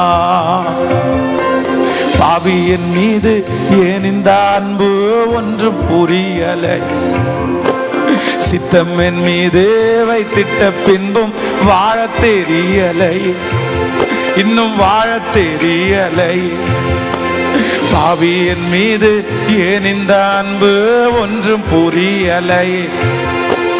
சித்தம் என் மீது வைத்திட்ட பின்பும் வாழ. அப்படியே ரெண்டு கையை மேல உயர்த்தி தேவனே. சத்தமா சத்தமா சத்தமா இல்ல, கர்த்தர் இந்த வருஷத்தினுடைய கடைசியை பார்க்க வைக்கிறதுக்கு ஒரு பெரிய நோக்கம் இருக்குது, பெரிய நோக்கம் இருக்குது. கர்த்தர் வாக்கு கொடுக்கிறார், முந்தினவைகளை நினைக்க வேண்டாம், பூர்வமானவைகளை சிந்திக்கவும் வேண்டாம். நான் உனக்கு ஒரு புதிய காரியத்தை செய்வேன், நான் உனக்கு ஒரு புதிய அற்புதத்தை நான் உனக்கு செய்வேன். அது வனாந்தரத்துல வழி, அவாந்தர வெளியிலே ஆறுகளை உண்டு பண்ணுவேன். இதோ விழுந்துட்டான், இனி எழும்ப மாட்டான்னு நினைக்கிற அத்தனை பேருடைய கண்ணுக்கு முன்னாடியும் கர்த்தர் வாக்கு கொடுக்கிறார், நான் உன்னை மேன்மைப்படுத்துகிற நாள் வரும். இல்ல முடியல, உங்க ஓட்டம் முடியல, உங்க வாழ்க்கை முடியல, கர்த்தர் வாக்கு கொடுக்கிறார், இந்த இடத்துல நான் கொண்டு வந்ததுக்கு ஒரு பெரிய நோக்கம் இருக்கிறது. உன்னை மறுபடியும் நான் வாழ வைப்பேன், நான் உன்னை மறுபடியும் தூக்கி எடுப்பேன், நான் மறுபடியும் உன் தலையை நிமிர பண்ணுவேன். நான் உனக்கு சொன்னதை செய்யும் அளவு நம்புறவங்க கைகளை தட்டி அப்பான்னு சொல்லி எஸ் ரிசீவ் பண்ணுங்க, ரிசீவ் பண்ணுங்க. இல்ல எஸ், அந்த பிள்ளைய வாழ வைக்கிறதுக்கு கர்த்தர் நல்லவர், அந்த பிள்ளைய வாழ வைக்கிறதுக்கு கர்த்தர் நல்லவர். இல்ல, நிச்சயமாகவே முடிவு உண்டு, உன் நம்பிக்கை வீண் போகாது. சத்தத்தை உயர்த்தி ஜெபிக்கிறவங்க ஜெபிங்க. கர்த்தர் இந்த இடத்துல உலாவுகிறார், கர்த்தருடைய மகிமை இந்த இடத்துல கடந்து வந்திருக்கிறது. நிறைய பேரை கர்த்தர் தட்டி எழுப்புறாரு. இல்ல, நான் ஒன்னு அழைச்சது சாதாரணமான காரியத்திற்காக அல்ல, அசாதாரணமான காரியத்திற்கு ஒன்னு அழைச்சிருக்கிறேன். இந்த பலவீனம் உன்னை சேதப்படுத்த மாட்டாது, இந்த முள்ளு உன்னை சேதப்படுத்த மாட்டாது, இந்த முள்ளு உன்னுடைய ஓட்டத்தை தடை செய்ய முடியாது. ஹalleluya, நன்றி ஆண்டவரே, நன்றி, நன்றி ஆண்டவரே, நன்றி ஆண்டவரே, நன்றி, நன்றி ஆண்டவரே. Thank you Jesus. ஹalleluya. கரங்களை உயர்த்தி ஒரு ஹalleluya சொல்லலாம், சத்தமா ஒரு ஹalleluya சொல்லலாம். சோ ஆண்டவர் வாக்கு கொடுக்கிறார், அந்தரத்தில் பார்க்கிற கர்த்தர், உங்களுடைய தனிப்பட்ட வாழ்க்கையை பார்க்கிற கர்த்தர். கர்த்தர் சொல்லுகிறார், வேற ஒன்னையும் இந்த உலக வாழ்க்கையில கர்த்தருக்காக பயன்படுவதற்காக கர்த்தர் நம்மை அபிஷேகிக்கும் போது ஒரு தடை அல்ல, ஒரு தடை அல்ல, நிறைய தடை வரும். உங்களை எப்படியெல்லாம் சோர்வுக்குள்ள உள்ள ஆக்கி உங்களை முடக்கி உட்கார வைக்கிறதுக்கு சத்துரு எவ்வளவு வேணாலும் ட்ரை பண்ணுவோம் உங்களை முடக்கி வைக்கிறதுக்கு. ஆனா ஒண்ணு நீங்க நினைச்சுக்குங்க, நீங்க முடங்கி போகக்கூடாது, நீங்க முடங்கி போகக்கூடாது, நீங்க எதையுமே யோசிக்கவே கூடாது. கர்த்தர் சொல்லுகிறார், அவர் உங்களை விசாரிக்கிறவர் ஆனபடியினால் உங்கள் கவலைகளை எல்லாம் அவர் மேல் வைத்துக் கொள்ளுங்கள். சில காரியத்தை ஆண்டவர் எடுத்து போடுவார்னு சொல்ல முடியாது. அப்போஸ்தலனாகிய பவுல் தன்னுடைய வாழ்க்கையில பாத்தீங்கன்னா எதுக்காகவுமே அவர் ஜெபம் பண்ணதே இல்லை. சோறு வேணும்னு ஜெபம் பண்ணி இருக்கிறாரா? எனக்கு நான் போற டிராவலை எனக்கு பிளஸ் பண்ணுங்கன்னு ஜெபம் பண்ணி இருக்கிறாரா? கப்பல் அவ்வளோ பெரிய சீற்றத்தினாலே அடிக்கப்பட்டு இனி தப்பி பிழைப்போம் என்கிற நம்பிக்கை அற்று போயிருச்சு. ஆனா அவர் ஜெபம் பண்ணவே இல்லை. அங்க கூட இருக்கிற அத்தனை பேரும் சாகுறோம் சாகுறோம் அப்படின்னு சொன்னதுக்கு அப்புறம் கூட இவர் ஜெபம் பண்ணல. சிறைச்சாலையில அவரை அடைக்கிறாங்க, அப்ப ஜெபம் பண்ணாரா? சிறைச்சாலையில அடைச்சு கையும் காலையும் கட்டுனாங்க. ஆண்டவரே, இந்த சிறைச்சாலையில என்ன கையும் காலையும் கட்டி வச்சிருக்கிறாங்களே, எனக்கு விடுதலை கொடுங்கன்னு ஜெபம் பண்ணாரா? வேதம் சொல்லுது, துதித்து பாடினார். அவருடைய கையில ஒரு விரியன் பாம்பு கவ்வி பிடிக்குது, அப்ப ஜெபம் பண்ணாரா? ஜெபம் பண்ணல. அப்போஸ்தலனாகிய பவுல் தன்னுடைய வாழ்க்கையில எத்தனையோ பிரச்சனையை சந்திச்சு ஒரு பிரச்சனையை கூட அவர் ஜெபம் பண்ணல. ஆனா அவருடைய வாழ்க்கையில தாங்க முடியாத ஒரு பிரச்சனை இருந்துச்சு. என்ன தெரியுமா? இந்த முள் என்னை குட்டும் சாத்தானுடைய தூதனா இருக்குது. அது என்னன்னு பைபிள்ல மென்ஷன் பண்ணல. அவர் என்ன வியாதின்னு தெரியல. சிலருடைய வாழ்க்கையில எல்லாமே நல்லா இருக்கும். நீங்க ஒருவேளை இதுவரைக்கும் ஒருவேளை எல்லாத்தையுமே எனக்கு எதை அனுமதிச்சாலும் ஓகே ஏசப்பா நான் ஏத்துக்கிறேன், ஆனா இது மட்டும் எனக்கு வேணாம் ஏசப்பா. அப்போஸ்தலனாகிய பவுலுடைய ஜெபமே அதுதான், இது மட்டும் எனக்கு வேணாம், இது மட்டும் எனக்கு வேணாம். நான் எதையுமே உங்கள்கிட்ட ஜெபம் பண்ணதில்லை, எதையுமே உங்கள்கிட்ட கேட்டதில்லை. ஆனா வேதம் சொல்லுது, ஆண்டவர் அப்போஸ்தலனாகிய பவுலுக்கு கொடுத்த பதில் என்ன தெரியுமா? என் கிருபை உனக்கு போதும், உன் பலவீனத்திலே உன் பலன். அப்படின்னா இதை நான் எடுத்து போடணும்னு நீ கேட்க வேண்டாம். இந்த காரியத்தை குறித்து நீ ஜெபம் பண்ணாத, எடுத்து போடணும்னு நினைக்காத. ஆனா ஒண்ணு, இந்த பலவீனம் உன்னை உயர்த்தாதபடிக்கு சில நேரத்துல வந்து உனக்கு ஒரு முள்ளு மாதிரி கொஞ்சம் இருக்குமே தவிர உன்னுடைய ஊழியத்தை அது தடை பண்ண முடியாது, உன்னுடைய ஓட்டத்தை தடை பண்ண முடியாது, உன்னுடைய புகழ்ச்சியை அது தடை பண்ண முடியாது. நீ செய்ய போகிற அற்புத அடையாளத்திற்கு ஒரு நாள் அது தடையா இருக்காது. சிலருடைய வாழ்க்கையிலே ஆண்டவர் சில முள்ளுகளை கர்த்தரே கொடுக்கிறார், கர்த்தரே வைத்திருக்கிறார். நான் என்ன சொல்றேன்னா, நீங்க போராடாதீங்க, நீ போராடாதீங்க. ஏன் ஆண்டவரே, ஏன் ஆண்டவரே அப்படின்னெல்லாம் நீங்க கேட்காதீங்க. இது சிலருடைய மனசுக்குள்ள இல்ல இல்ல இதுல இருந்து நான் வந்து உண்மையில நான் விடுதலை ஆகவே முடியாது, இதை எடுத்து போடலைன்னா நான் ஜீவனோட வாழவே முடியாதுன்னு நினைக்காதீங்க. சில காரியத்தை ஆண்டவர் நம்முடைய வாழ்க்கையில ஏன் அனுமதிச்சிருக்கிறாருன்னு நமக்கு தெரியாது. ஆனா ஒண்ணு நீங்க நினைச்சுக்குங்க, எந்த விதத்திலும் அது உங்களுடைய ஓட்டத்தையும் உங்களுடைய வாழ்க்கையும் உங்களுடைய சந்தோஷத்தையும் கண்டிப்பாக தடை செய்யவே முடியாது. நீங்க கர்த்தரிடத்துல கேளுங்க, எனக்கு இது வரைக்கும் எடுத்து போடாட்டி நான் வாழ மாட்டேன், எடுத்து போடாட்டி இந்த உயிரோட இருக்க மாட்டேன்னு கூட நீங்க சொல்லலாம். ஆனா இன்னைக்கு இந்த குடும்ப ஆசீர்வாத ஜெபத்துல ஒரு பொருத்தனை எடுங்க. எனக்கு தாங்கக்கூடிய பலத்தை மட்டும் தாங்க, எனக்கு சகிக்கக்கூடிய பலத்தை மட்டும் தாங்கன்னு ஜெபம் பண்ணுங்க. நான் நம்புகிறேன், அப்போஸ்தலர் எல்லாரை பார்க்கலும் பவுலை ஒரு பெரிய அப்போஸ்தலனாய் மாற்றின கர்த்தர் உங்களையும் எல்லாருக்கும் முன்பாகவும் நிறுத்துகிறதற்கு வல்லவராயிருக்கிறார். எவ்வளவு சந்தேகத்தை வேணாலும் கொடுப்பான், ஏன் நடக்கலன்னு கேட்பான், என்னென்ன செய்யணும். நான் நம்புறேன், ஒரு முள்ளு உங்களுக்கு நீங்க அதை வந்து ஆண்டவர் உங்களுக்குள்ள எடுத்தே போட முடியாத சில முள்ள கர்த்தர் வச்சிருக்கிறாருன்னா, நான் நம்புறேன் உங்களுக்குள்ள இருக்கிற அழைப்பு ஸ்பெஷல் அழைப்பு, ஸ்பெஷல் கிஃப்ட், ஸ்பெஷல் கிஃப்ட். நீங்க சாதாரணமானவர்கள் அல்ல, நீங்க சாதாரணமானவர்கள் அல்ல. யாருக்குமே நடக்காத ஒரு தீமை உங்களுக்கு நடக்குது அப்படின்னா நான் நம்புறேன் நீங்க ஸ்பெஷல், நீங்க விசேஷமானவர்கள். ஆண்டவர் உங்க மேல ஏதோ ஒரு திட்டத்தை வச்சிருக்கிறாரு, ஒரு நோக்கத்தை வச்சிருக்கிறாரு. நீங்க இங்க எவ்வளவு கண்ணீர் வடிகிறீர்களோ, இங்க எவ்வளவு பாடுபடுகிறீர்களோ, அந்த அளவிற்கு கர்த்தர் உங்களை ராஜாக்களுக்கு முன்பாக கர்த்தர் நிப்பாட்டுவதற்கு உதவி செய்கிறதற்கு கர்த்தர் வல்லவராயிருக்கிறார். யோசேப்போட பிறந்தவங்க 1 இல்ல 2 இல்ல 11 பேருக்கு மேல பிறந்தாங்க. ஆனா அத்தனை பேருக்கும் இல்லாத ஒரு சூழ்நிலை தான் யோசேப்புக்கு வந்துச்சு. யாருமே அந்நிய தேசத்துல சிறையா கொண்டு போகப்படல, யாருமே சிறைச்சாலைக்குள்ள போகல, அங்க இருக்கிற யாருமே குழியில போடப்படல. எல்லார விட பாடுபட்டவன் யோசேப்பு. எல்லார விட வேதம் சொல்லுகிறது, அவனுடைய கைகளில் சங்கிலிகளை போட்டு கட்டுனாங்களாம். அவ்வளவு ஏன் நடந்துச்சு? எல்லார விட நல்ல பையன் யாருன்னு கேட்டா யோசேப்பு. தன்னுடைய சகோதரர்கள் தப்பு பண்ணும்போது அந்த தவறை கூட தன்னுடைய தகப்பனாரிடத்துல வந்து சொன்னவன் யோசேப்பு. எல்லார விட ஜெபம் பண்றவன், எல்லார விட நல்ல பிள்ளை, எல்லார விட ஒழுக்கமா வாழணும்னு நினைச்சது யோசேப்பு. ஆனா எல்லார விட அதிகமான பாடுகள் வந்தது யோசேப்பு. இன்னொன்னு மறந்துடக்கூடாது, எல்லாரை காட்டிலும் பெரிய மகிமை என்கிற தலைமேல் இருக்கிற ஒரு அதிகாரத்தை கொடுத்ததும் அந்த யோசேப்புக்கா இருக்குமானால், இந்த கரங்களை தட்டி கொண்டு இருக்கும் போதே நான் நம்புகிறேன், இந்த பிரசங்கம் பண்ணிக்கொண்டே இருக்கும் போதே கர்த்தர் வாக்கு கொடுக்கிறார், கர்த்தர் வாக்கு கொடுக்கிறார். நல்ல கரங்களை தட்டி அவர்கள் கண்களுக்கு முன்பாக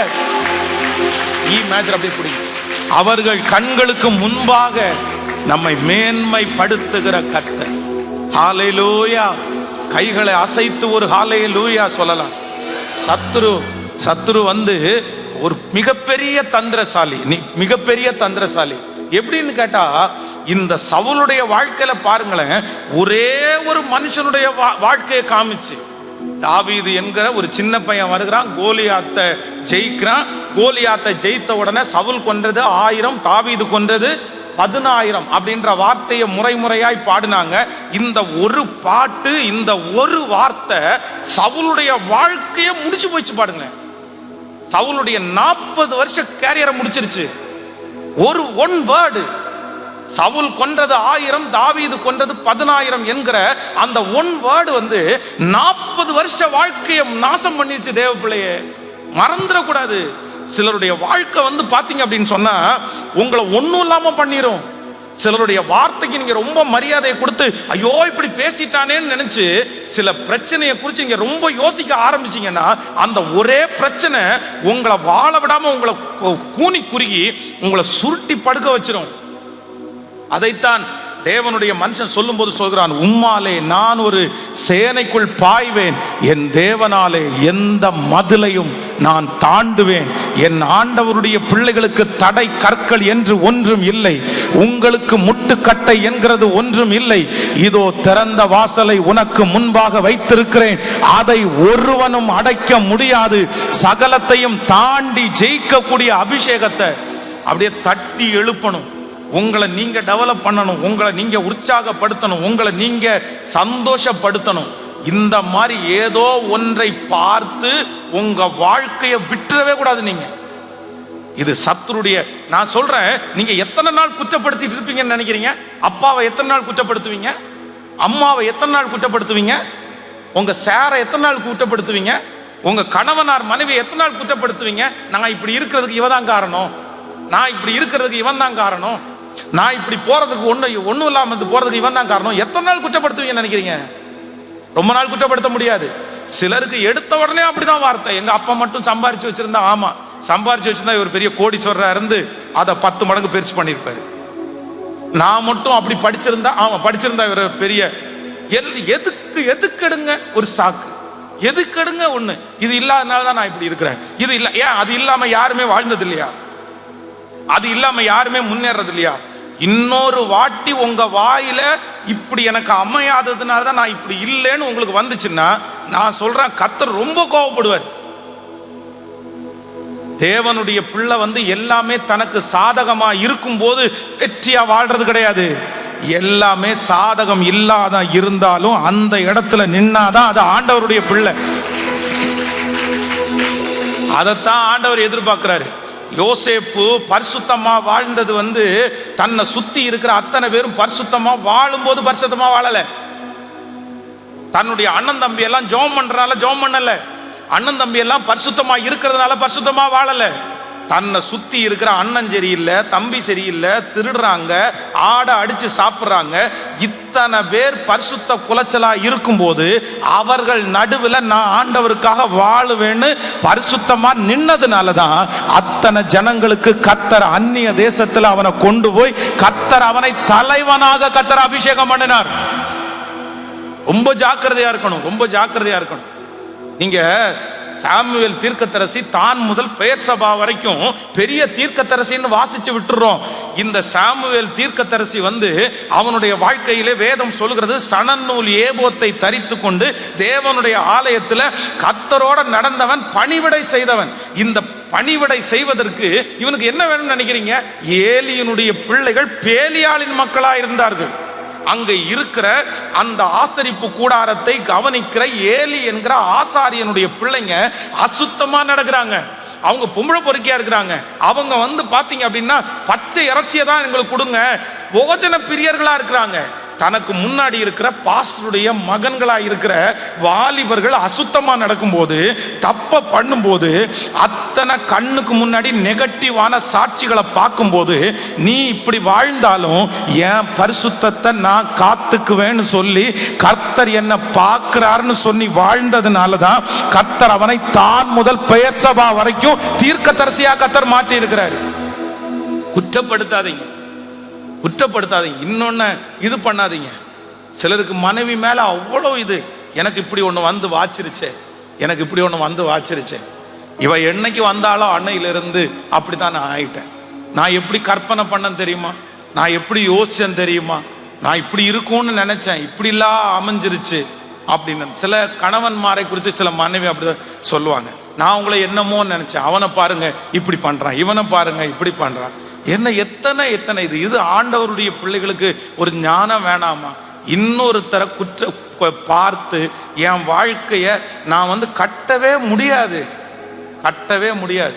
அம்மாவை பார்த்து அப்பாவை பார்த்து ஏன் என்னை ஜெனிப்பித்த, ஏன் என்னை பெத்தெடுத்த, நீ ஏன் எனக்கு சம்பாரிச்சு வைக்கல அப்படின்னு கேட்கிற பிள்ளைங்க என்ன பிள்ளைங்க, என்ன பிள்ளைங்க? நான் சொல்றேங்க, எங்க அப்பா 2 பிராண்ட் ஷாப்புக்கு குடிக்காரர். எங்க அப்பா எனக்கு சேர்த்து வைக்காததாங்க எனக்கு நல்லது. எங்க அப்பா எனக்கு சேர்த்து வைக்காததுனால தான் ஏசப்பா அவனுடைய அன்பு எவ்வளோ பெரிய வேல்யூன்னு நான் கண்டுபிடிச்சேன்.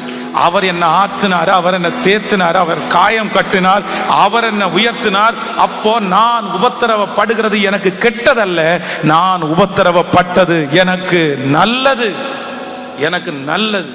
எனக்கு இந்த இனி உங்க வாயிலிருந்து இன்னொருத்தரை குற்றப்படுத்துகிற வார்த்தை வரவே கூடாது, வரவே கூடாது. என் வாழ்க்கைக்கு இன்னொருத்தன் அதிகாரி கிடையாது. என்னுடைய வாழ்க்கைக்கு என்னுடைய கணவனோ என்னுடைய மனைவியோ அதிகாரம் கிடையாது. என்னுடைய வாழ்க்கைக்கு யார் தான் அதிகாரின்னா சொல்லுங்க. நான் எந்த நிலைமையில இருந்தாலும் மனரம்யமா இருக்க கற்றுக்கொண்டேன். வாழ்ந்திருக்கவும் எனக்கு தெரியும், தாழ்ந்திருக்கவும் எனக்கு தெரியும். எப்பேற்பட்ட நிலைமையில எப்படி இருந்தாலும் அதை வாழக்கூடிய கிருபையை கர்த்தர் எனக்கு கற்றுக் கொடுத்திருக்கிறார்னு யார் சொல்றாங்களோ அவர்கள் தடைகளை தாண்டி முன்னேறுவார்கள். தங்களை சுற்றி இருக்கிற பிரச்சனையை பார்த்து சோர்ந்து போக மாட்டார்கள். தனக்கு விரோதமாய் ஒரு பாளையமே இறங்கி வந்தாலும் அவர்களுடைய இருதயம் பயப்படவே பயப்படாது. காரணம், அவர்கள் கைகளை போருக்கும் அவர்கள் விரல்களை யுத்தத்திற்கும் படிப்பிக்கிற கண்மலையாகிய கர்த்தர் அவர்களுக்கு முன்னே நடந்து போகிறார். தீங்கு அவர்களை ஒன்றும் செய்ய, சத்தமா சொல்லுங்க, 1000 பேர் உங்களுக்கு எதிர்த்து நின்னாலும் ஒரே ஒருத்தர் உங்க பட்சத்துல நிற்கும் போது அந்த 1000 பேரையும் நீங்க எதிர்த்து போராட முடியும். அந்த 1000ங்களுக்கு முன்பாக கர்த்தர் உங்களை சாட்சியாய் நிறுத்துவார். நம்புறவங்க நல்ல கரங்களை மேல தட்டி முழு பலத்தோடு, முழு பலத்தோடு கைகளை மேல தட்டி ஸ்தோத்திரம். ஆமென். அவமானம் அடைவதில்லை அப்பா, நான் உமது பிள்ளை. அப்பா, நான் உமது பிள்ளை. ஒரு நாளும் அவமானம் அடைவதில்லை, அவமானம் அடைவதில்லை. அப்பா, நான் உமது பிள்ளை. அப்பா, நான் உமது பிள்ளை. ஒரு நாளும் அவமானம் அடைவதில்லை. உம்மைத்தான் நான் பார்க்கிறேன், பிரகாசம் அடைகின்றே. பாடும். உம்மைத்தான் நான் பார்க்கிறேன், பிரகாசம் அடை. கைகளை மேல தட்டி அவமானம் அடைவதில்லை. அப்பா, நான் உமது பிள்ளை. அப்பா, நான் உமது பிள்ளை. ஒரு நாளும் அவமானம் அடைவதில்லை. சொல்லோ, அவமானம் அடைவதில்லை.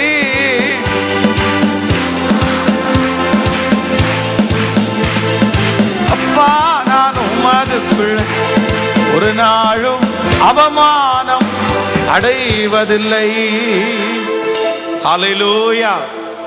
மேகம் போன்ற இத்தனை திரளான சாட்சிகள் நம்மை சுற்றி நெருங்கி நிற்க, பாரமான யாவற்றையும் நம்மை சுற்றி நெருங்கி நிற்கிற பாவத்தையும் உதறி தள்ளிவிட்டு விசுவாசத்தை துவக்கிறவரும் விசுவாசத்தை முடிக்கிறவருமாய் இருக்கிற அவரை நோக்கி நமக்கு நியமித்திருக்கிற ஓட்டத்திலே பொறுமையாய் ஓடணும். சிஸ்டர், பிரதர், என் அன்பு தகப்பனே, தாயே, சுத்தி இருக்கிறத பார்த்தா, சுத்தி இருக்கிறத நினைச்சு நினைச்சு கவலைப்பட்டா நம்ம யாருமே இந்த உலகத்துல எப்படி வாழ முடியாதுன்னா, சந்தோஷமாவும் வாழ முடியாது, வெற்றியாவும் வாழ முடியாது. சந்தோஷமாவும் வாழ முடியாது. உங்களை பார்த்து கேட்கிறேன், நீங்க கவலைப்படுறதுனால என்ன கிடைச்சிச்சுன்னு நினைக்கிறீங்க? என்ன கிடைச்சிருச்சு? 10 வருஷத்துக்கு முன்னாடி ஒன்ன குறிச்சு கவலைப்பட்டீங்கல்ல, இன்னைக்கு என்ன? அந்த 10 வருஷத்துக்கு முன்னாடி கவலைப்பட்ட அந்த காரியம் இன்னைக்கு நினைச்சு பாருங்க. இன்னைக்கு நினைச்சு பார்த்தீங்கன்னா உங்க மனசுக்குள்ள என்ன வரும்னா, எதுக்கு தேவையில்லாம 10 வருஷத்துக்கு முன்னாடி கவலைப்பட்டேன்? எதுக்கு கவலைப்பட்டேன்? நான் சொல்றேனே, ரொம்ப கவலைப்பட்டேன். எதுக்கு தெரியுமா? நான் ஒல்லியா இருக்கிறதுக்கு கவலைப்பட்டேன்.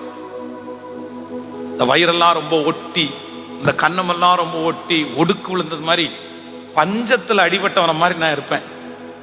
கண்ணாடிக்கு முன்னாடி போய் நின்று பார்த்தா, என்ன பார்த்தா எனக்கே ரொம்ப கேவலமா இருக்கும். இதுக்காக அவ்வளவு கஷ்டத்திலையும் முட்டை எல்லாம் வாங்கி சாப்பிட்டு உடம்பெல்லாம் ஏத்தணும் முயற்சி எடுத்தேன். உடம்பு ஏறவே இல்லை. ஆனா அந்த 10 வருஷத்துக்கு முன்னாடி நான் கவலைப்பட்டதை இப்ப நினைச்சு பார்த்தா இப்ப தொப்பைக்காக கவலைப்பட வேண்டியதாகி போச்சு. தேவையில்லாம கவலைப்பட்டுட்டோமே, தேவையில்லாம ஜெபம் பண்ணிட்டோம். எப்ப சாப்பாடை முன்னாடி வச்சாலும் என்ன ஜெபம் பண்ணுவேன், ஆண்டவரே இந்த ஆகாரத்தை தந்ததற்காக ஸ்தோத்திரம், திக்கற்றவர்களையும் விதவைகளையும் போஷியும். இந்த சாப்பாடை சாப்பிட்டா ஆரோக்கியமா இருக்கணும் ஜெபம் பண்றோம் இல்லையோ, இந்த சாப்பாடை சாப்பிட்டு நான் குண்டா இருக்கணும் ஆண்டவரே அப்படின்னு ஜெபம் பண்ணிருக்கிறேன். நிஜமா சொல்றேன். இன்னைக்கு ஏன்டா அப்படி ஜெபம் பண்ணோம் நம்ம? அதனால 10 ஆண்டுகளுக்கு முன்பாக நீங்க கவலைப்பட்ட அந்த கவலை இன்னைக்கு நம்ம ஏன் அதை குறித்து கவலைப்பட்டோன்ற ஒரு சூழ்நிலை உங்களுக்கு இருக்குமே, ஆனால் அவ்வளவு தூரம் அந்த தீமையை நன்மையா கர்த்தர் உங்களுக்கு மாற்றி தருவதற்கு உண்மை உள்ளவராய் இருப்பார். ஆனால் இன்னைக்கு நீங்க கவலைப்பட்டு கொண்டிருக்கிற இந்த காரியமும் ஆண்டவருடைய வருகை தாமதிச்சா 5 வருஷம் தாண்டி 10 வருஷம் தாண்டி நான் எதுக்கு கவலைப்பட்டேன்? கர்த்தர் எனக்கு இவ்வளவு பெரிய மகிமையை கொடுக்கறதற்காக தான் அதை அனுமதிச்சிருக்கிறாரு. நான் கவலைப்பட வேண்டிய அவசியமே இல்லைன்னு நீங்க நினைக்கிற ஒரு நாள் கண்டிப்பாக வரும். நம்புறவங்க நல்ல கரங்களை தட்டி கர்த்தர் தான் அந்த மாதிரி ஒரு நாள் வரும், அந்த மாதிரி ஒரு நாள் வரும். ஸோ உங்களை கட்டி வச்சிருக்கிற, உங்களை அப்படியே உட்கார வச்சிருக்கிற ஏதோ ஒரு காரியத்தை குறித்து சத்துரு உங்களை திரும்ப திரும்ப பேசி பேசி பேசி பேசி நீ எழும்ப மாட்ட ஏதோ ஒன்று சொல்லிட்டே இருக்கலாம். இல்லை இல்லை, ஆண்டவர் என்ன சொல்றாரு அப்படின்னு சொன்னா, உங்க மேல வச்சிருக்கிற விஷன் ரொம்ப பெருசு. ஆண்டவர்களுக்கு ஒரு புதிய வருஷத்தை கர்த்தர் உங்களுக்கு தரப்போறாரு. 2025 நான் நம்புகிறேன் ஆண்டவருடைய வருகை தாமதிச்சா உங்களுக்கு ஒரு சிறப்பான ஆண்டாய் கர்த்தர் மாற்ற போகிறார். உங்க நிறைய பேருடைய கர்த்தர் நிறைய பேரை பிரகாசிக்கிற சுடர்களாக ஆண்டவர் மாற்ற போறாரு. இந்த ஆண்டுகளை ஒரு கதையை போல நீங்க கழிச்சிடலாம், ஆனா அடுத்த ஆண்டு கர்த்தர் உங்களை மகிமையாய் நிச்சயமாய் நடத்துவார். நீங்க சொல்ல வேண்டியது ஒன்னே ஒண்ணுதான், நான் சந்தோஷப்பட போறேன் ஆண்டவரே, நான் உங்களை ஆராதிக்க போறேன் ஆண்டவரே. நான் எல்லாத்தையும் இப்போ இந்த ஜெபம் நடந்து கொண்டிருக்கும் போதே அப்படியே கொஞ்சம் ஒரு நல்ல இருதயம், ஒரு நல்ல பிராட் மைண்ட் ஆண்டவர் உங்களுக்கு தருவாராக. சரி ஓகே என்ன பண்ணணும்னு நினைக்கிறீங்க, என்ன பண்றதுன்னு நினைக்கிறீங்க? கசப்பையே கையில வச்சு கசப்பையே மனசுல வச்சிருந்தா எவ்வளவு நாள் அந்த கசப்பை வைக்கிறது? ஏன் சாகிற வரைக்கும் ஒப்புரவாகாமலே செத்துற முடியுமா? இல்ல சாகிற வரைக்கும் நம்ம மன்னிப்பே கேட்காம நம்ம ஓட்டிட முடியுமா? இல்ல, என்னைக்காவது ஒரு நாள் ஏதாவது ஒரு சூழ்நிலையில ஏற்றுக்கொண்டுதான், கேட்கல, ஏற்றுக்கொண்டுதான் ஆகணும். ஏதாவது ஒரு சூழ்நிலையில கசப்பை எடுத்துதான் போட்டாகணும், அவ்வளவுதான். கண்டிப்பா நான் என்ன சொல்றேன்னா, அவ்வளவு லாங்குக்கு போய் அவ்வளவு கஷ்டப்பட்டு மன்னிக்கிறத விட இப்பவே மன்னிச்சிட்டீங்கன்னா, ஆண்டவர் சொல்றாரு உன்னுடைய எதிரிய 2 வருஷம் தாண்டி மன்னிச்சிருப்பா, அவ்வளவுதான். நியூ இயர் சர்வீஸ் வருது இல்லப்பா, இந்த 2 மாசம் விட்டுக்கோ, நீ 2025 வருஷம் முளையும் போது அந்த எதிரிய மன்னிப்பு கேட்டுக்கோ அப்படின்னு நிறைய பேருடைய மனசுல ஓட. இது சாத்தான் பேசுறது. கர்த்தர் என்ன சொல்றாருன்னா, உன்னுடைய எதிரி சண்டை போட்டுட்டு வழியிலே இருக்கும் போது அவனிடத்துல போய் என்ன பண்ணணுமாமா? நல்மனம் பொருந்து. அப்படி பொருந்தாட்டா காணிக்கை எடுத்துட்டு வராதீங்கன்ற. ஆமா, அதனால கொஞ்சம் பிராட் மைண்டா அப்படிதான் இருப்பாங்க. நம்மளை திட்டதான் செய்வாங்க. பொறாமை இருக்குமா இருக்காதா? என்ன வாயை திறக்க மாட்டேங்கிறீங்க? பொறாமை எல்லாரும் நான் சொல்றேன், 12 பேர்ல ஒருத்தன் யூதாஸ் காரியம். பக்கத்தில் இருக்கிற கையை பிடிச்சு சொல்லுங்க, 12 பேர்ல ஒருத்தன் யூதாஸ் காரியம். நல்லா சொல்லுங்க எல்லாருமே, பக்கத்துல கையை பிடிச்சு சொல்லுங்க, 12 பேர்ல ஒருத்தன். அப்ப இப்ப பாத்துக்குங்க, 12ல 1, அப்ப 1000த்துல 10,000த்துல நீங்க கணக்கு போட்டுங்க. அதனால கண்டிப்பாக இந்த உலகத்திலே உங்களுக்கு ஒண்ணுமே இல்லடா அப்படின்னு சொல்லல. இந்த உலகத்திலே உங்களுக்கு உபத்திரவம் உண்டு, ஆனாலும் திடன் கொள்ளுங்கள், நான் உலகத்தை ஜெயிச்சது மாதிரி நீங்களும் உங்களுக்கு முன்பாக இருக்கிற அந்த உபத்திரவத்தை ஜெயிப்பீர்கள் என்று கர்த்தர் வாக்கு கொடுக்கிறார். அதனால ரொம்ப எல்லாம் போட்டு அதெல்லாம் போட்டு இது பண்ணிக்க வேண்டாம். நிறைய பேருக்கு இன்னும் காலம் இருக்குது. இல்லை ரொம்ப லேட்டாக ஓடுறேன், எனக்கு முன்னாடி இருக்கிறவங்க எல்லாம் 10 வருஷத்துக்கு முன்னாடியே நல்ல ஆள் ஆயிட்டாங்க, எனக்கு ரொம்ப காலதாமதம் ஆயிடுச்சு. நீங்க ஏன் கவலைப்படுறீங்க? அவங்க 10 வருஷம் ஓடுனதை கர்த்தர் ஒரே வருஷத்துல உங்களுக்கு தந்தா பரவாயில்லையா? கேட்கல. அவரால் தர முடியுமா? அவரால் தர முடியுமா? கண்டிப்பாக தர முடியும். ரூத் போன அந்த ஊர்ல ஒரு 10-20 வருஷம் சம்பாதிக்காத 20 வருஷம் கஷ்டப்பட்டு உழைச்சும் சம்பாதிக்க முடியாத அந்த ஆசீர்வாதத்தை ரூத்துக்கு 24 மணி நேரத்தில் கர்த்தர் கொடுத்தாரா இல்லையா? நான் நம்புறேன். கர்த்தர் நினைச்சார் அப்படின்னு சொன்னா 24 ஹவர்ஸுக்குள்ள உங்க தலையை நிமிர பண்ணுவதற்கு கர்த்தர் வல்லவரா இருக்கிறார். 24 மணி நேரத்துக்குள்ள உங்க காரியங்களை மாறுதலாய் முடிய பண்ணுவதற்கு கர்த்தர் வல்லவரா இருக்கிறார். 24 மணி நேரத்திற்குள்ள சத்துருக்களுக்கு முன்பாக ஒரு பந்தியை ஆயத்தப்படுத்துவதற்கு கர்த்தர் வல்லவரா இருக்கிறார். அவருக்கு 24 மணி நேரம் போதுமானது.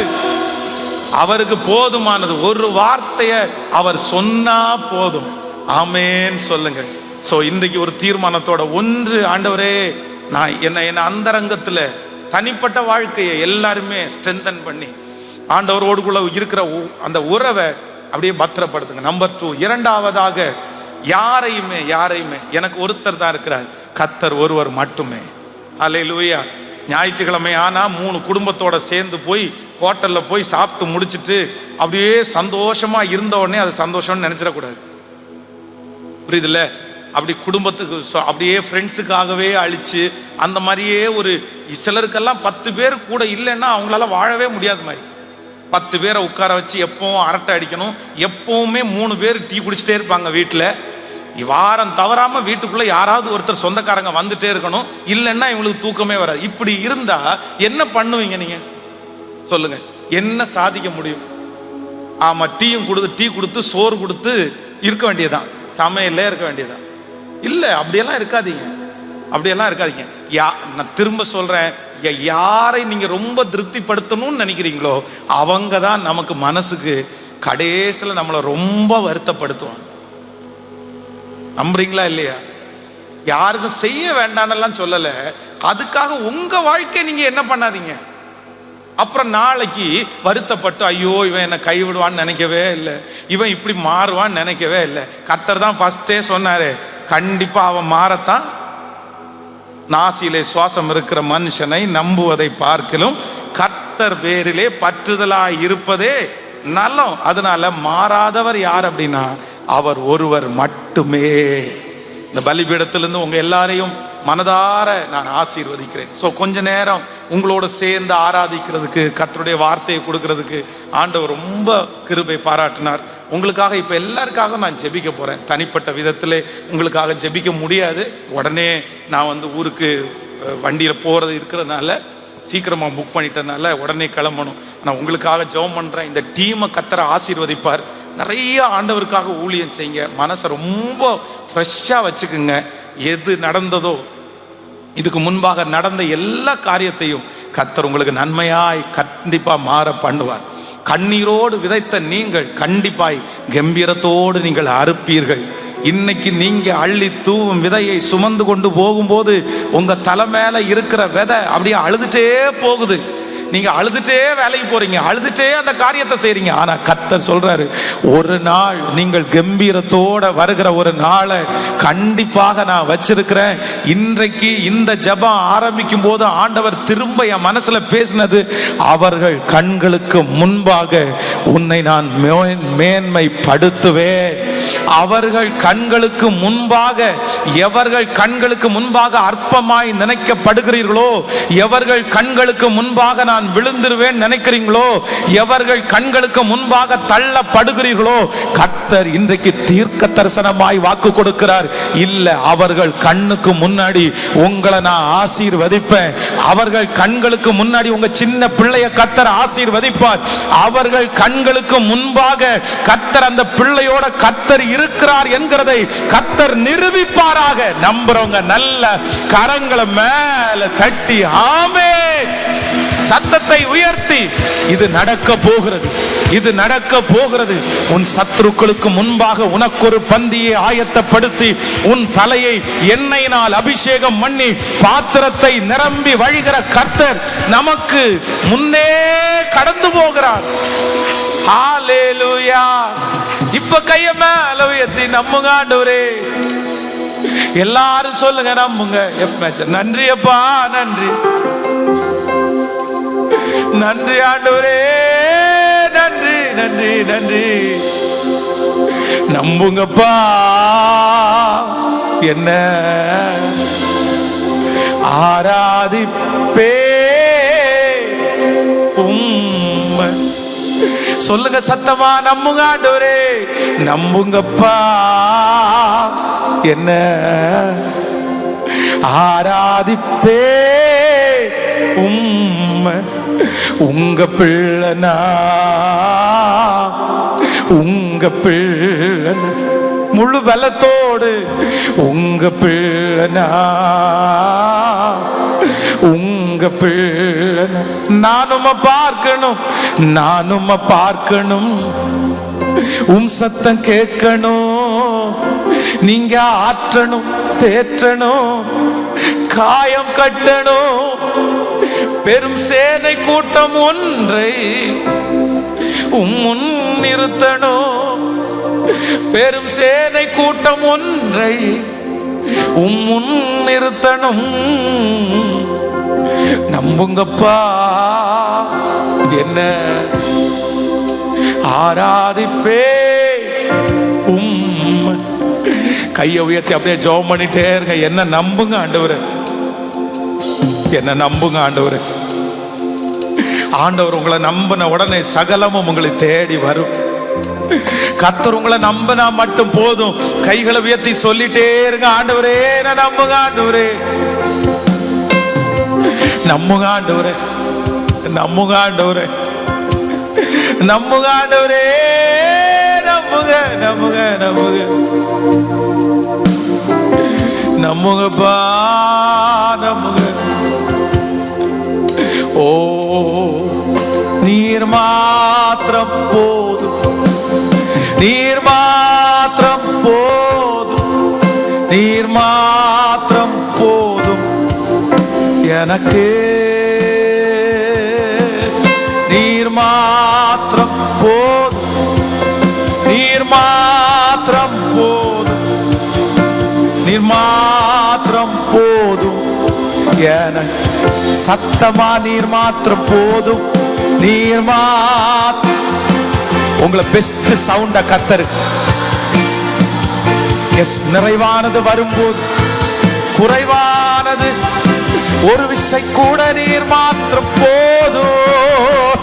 எஸ், கத்தர் வர அவர் கரத்தை பிடிக்கும் போது அந்த வனாந்தரம் வயல்வெளியாய் மாறுகிறது. அவர் கரத்தை பிடிக்கும் போது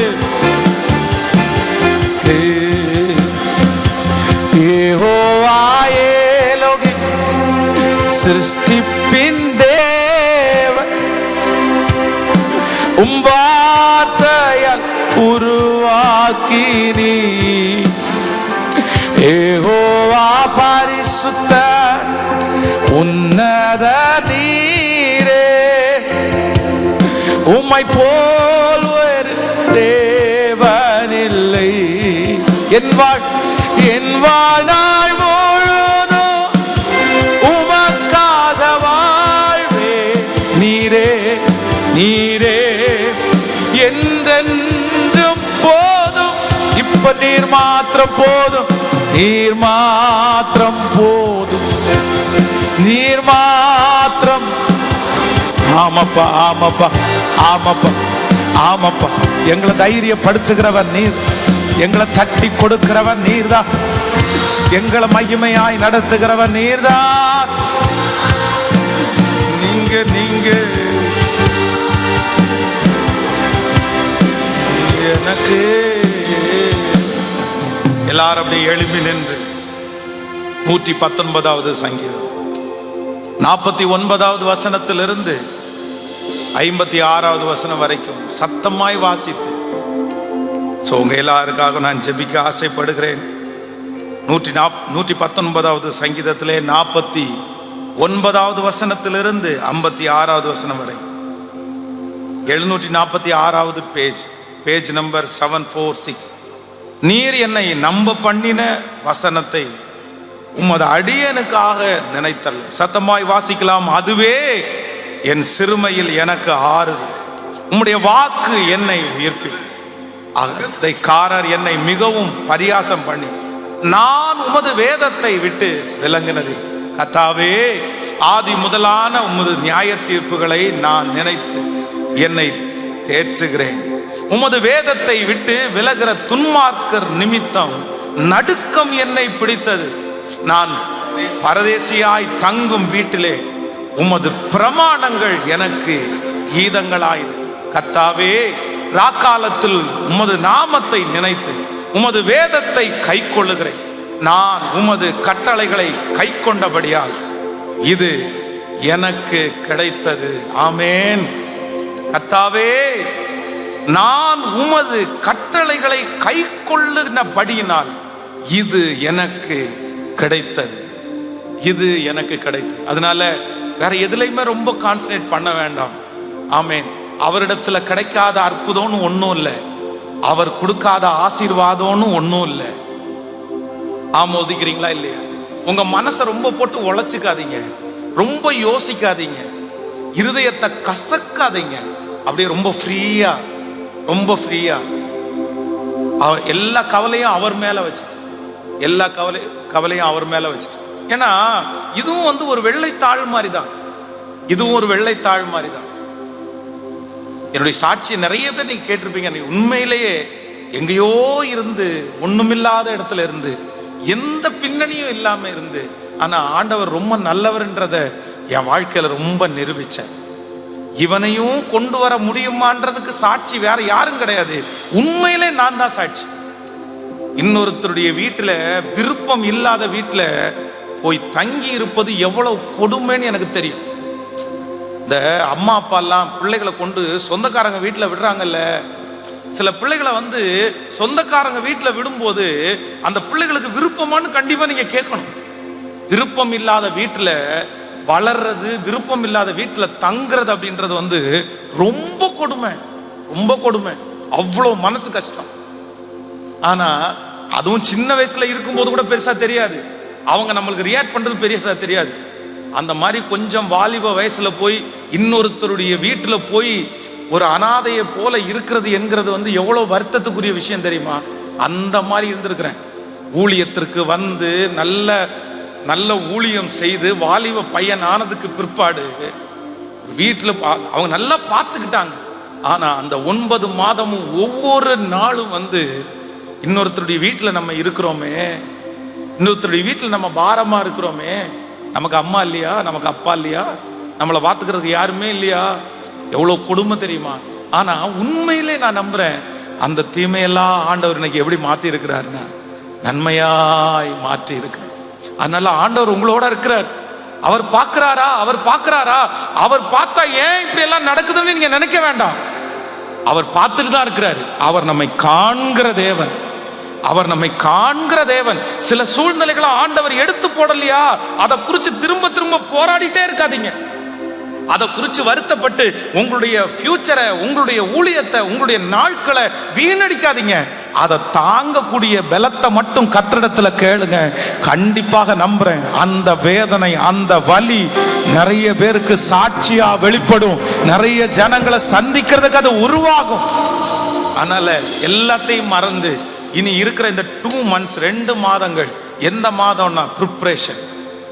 நீங்கள் ஆயத்தப்படுங்க, நீங்க ஆயத்தப்படுங்க. கர்த்தர் சொல்லுகிறார், நீ நினைக்கிறதற்கும் வேண்டிக் கொள்வதற்கும் மிகவும் அதிகமாய் நான் கற்பனை பண்ணது எதுவுமே நடக்கல பாஸ்டர். நான் பிளான் பண்ணது எதுவுமே நடக்கல.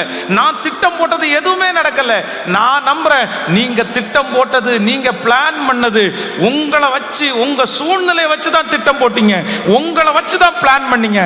ஆனா ஆண்டவர் உங்களை குறிச்சு வச்சிருக்கிற நோக்கம் நீங்க நினைச்சது மாதிரி இல்ல, அதை விட பல மடங்கு பெருசா இருக்கிறதுனால உங்க திட்டம் நிறைவேறாம போனாலும் அவருடைய திட்டம் கண்டிப்பாக கரங்களை தட்டி கொண்டிருக்கும் போதே அது நிறைவேறும்.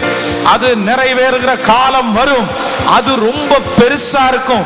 அது நீங்க ஆச்சரியப்படுகிற அளவுக்கு இருக்கும். அதை பார்த்து நீங்க சந்தோஷப்படுவீங்க. நீ அறியாததும் உனக்கு எட்டாததும், நீ அறியாததும் உனக்கு எட்டாததுமான காரியத்தை, ஹல்லேலூயா, எல்லாம் அவரே எனக்காக செய்வார். எல்லாம் அவரே எனக்காக கொண்டு வருவார்.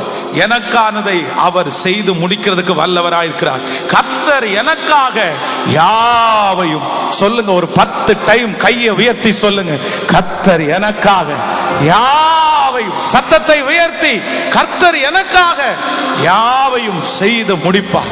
கர்த்தர் எனக்காக சொல்லுங்கள், கர்த்தர் எனக்காக, கர்த்தர் எனக்காக யாவையும், ஒன்றல்ல ரெண்டல்ல, எனக்காக யாவையும் செய்து முடிப்பார்.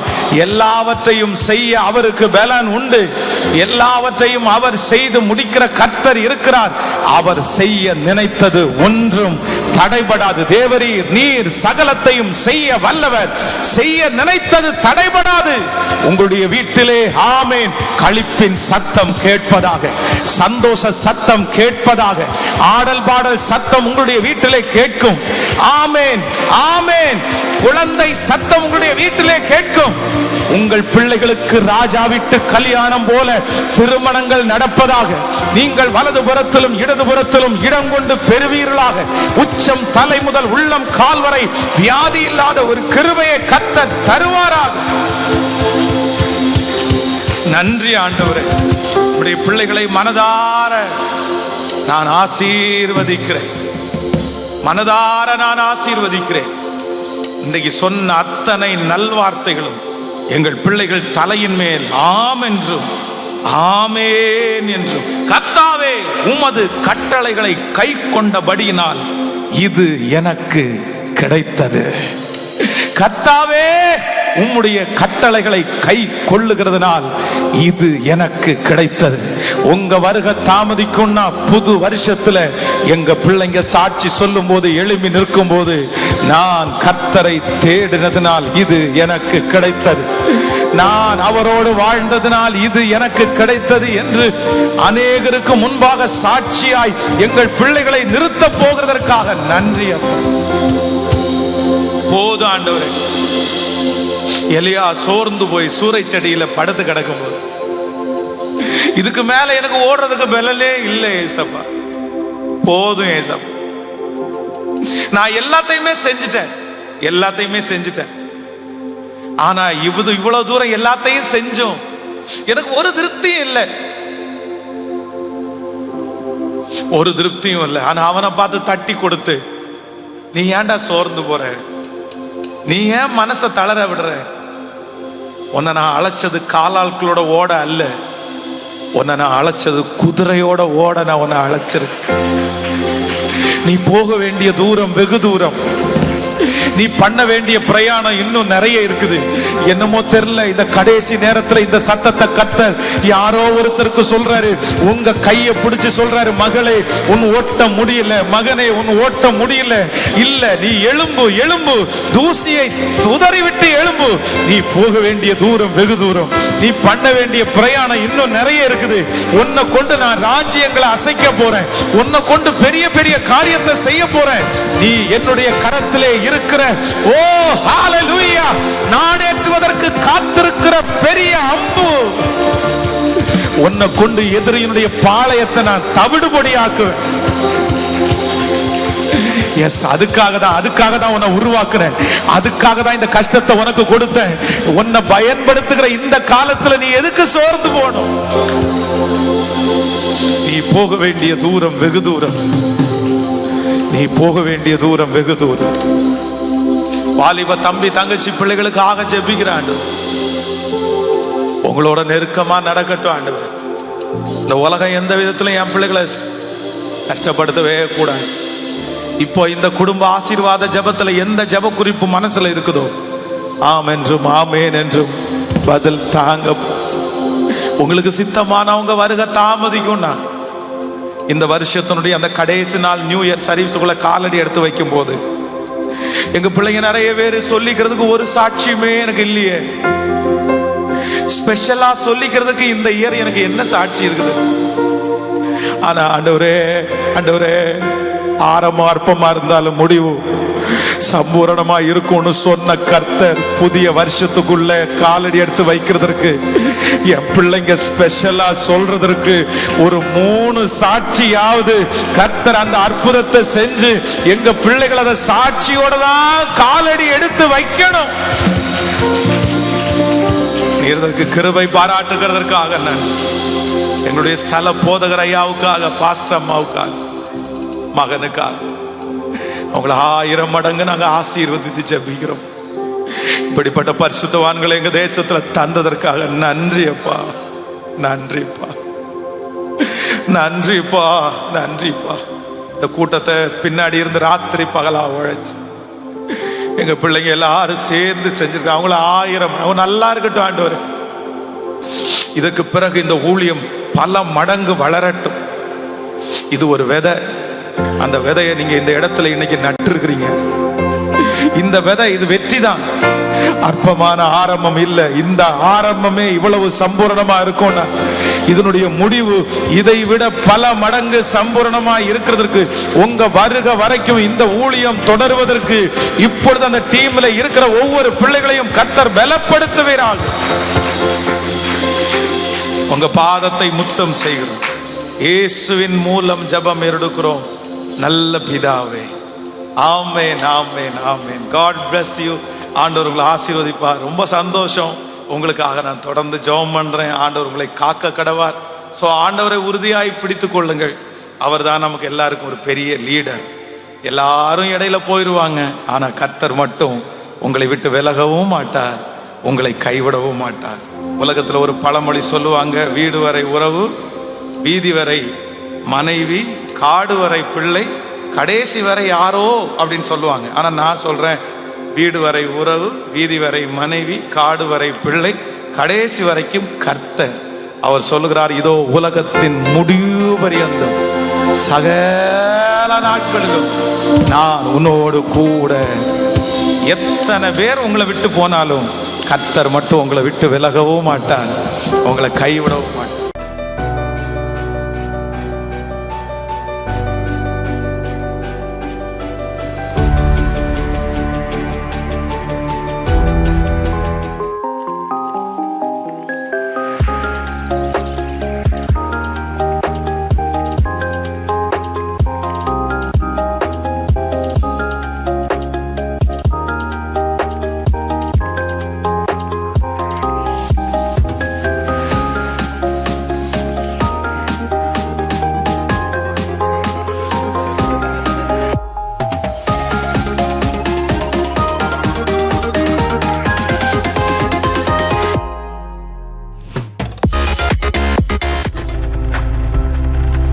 நீங்கள் பார்த்து கொண்டிருப்பது உங்கள் ஜாய் டிவி. உங்கள் துக்கம் சந்தோஷமாய் மாறும்.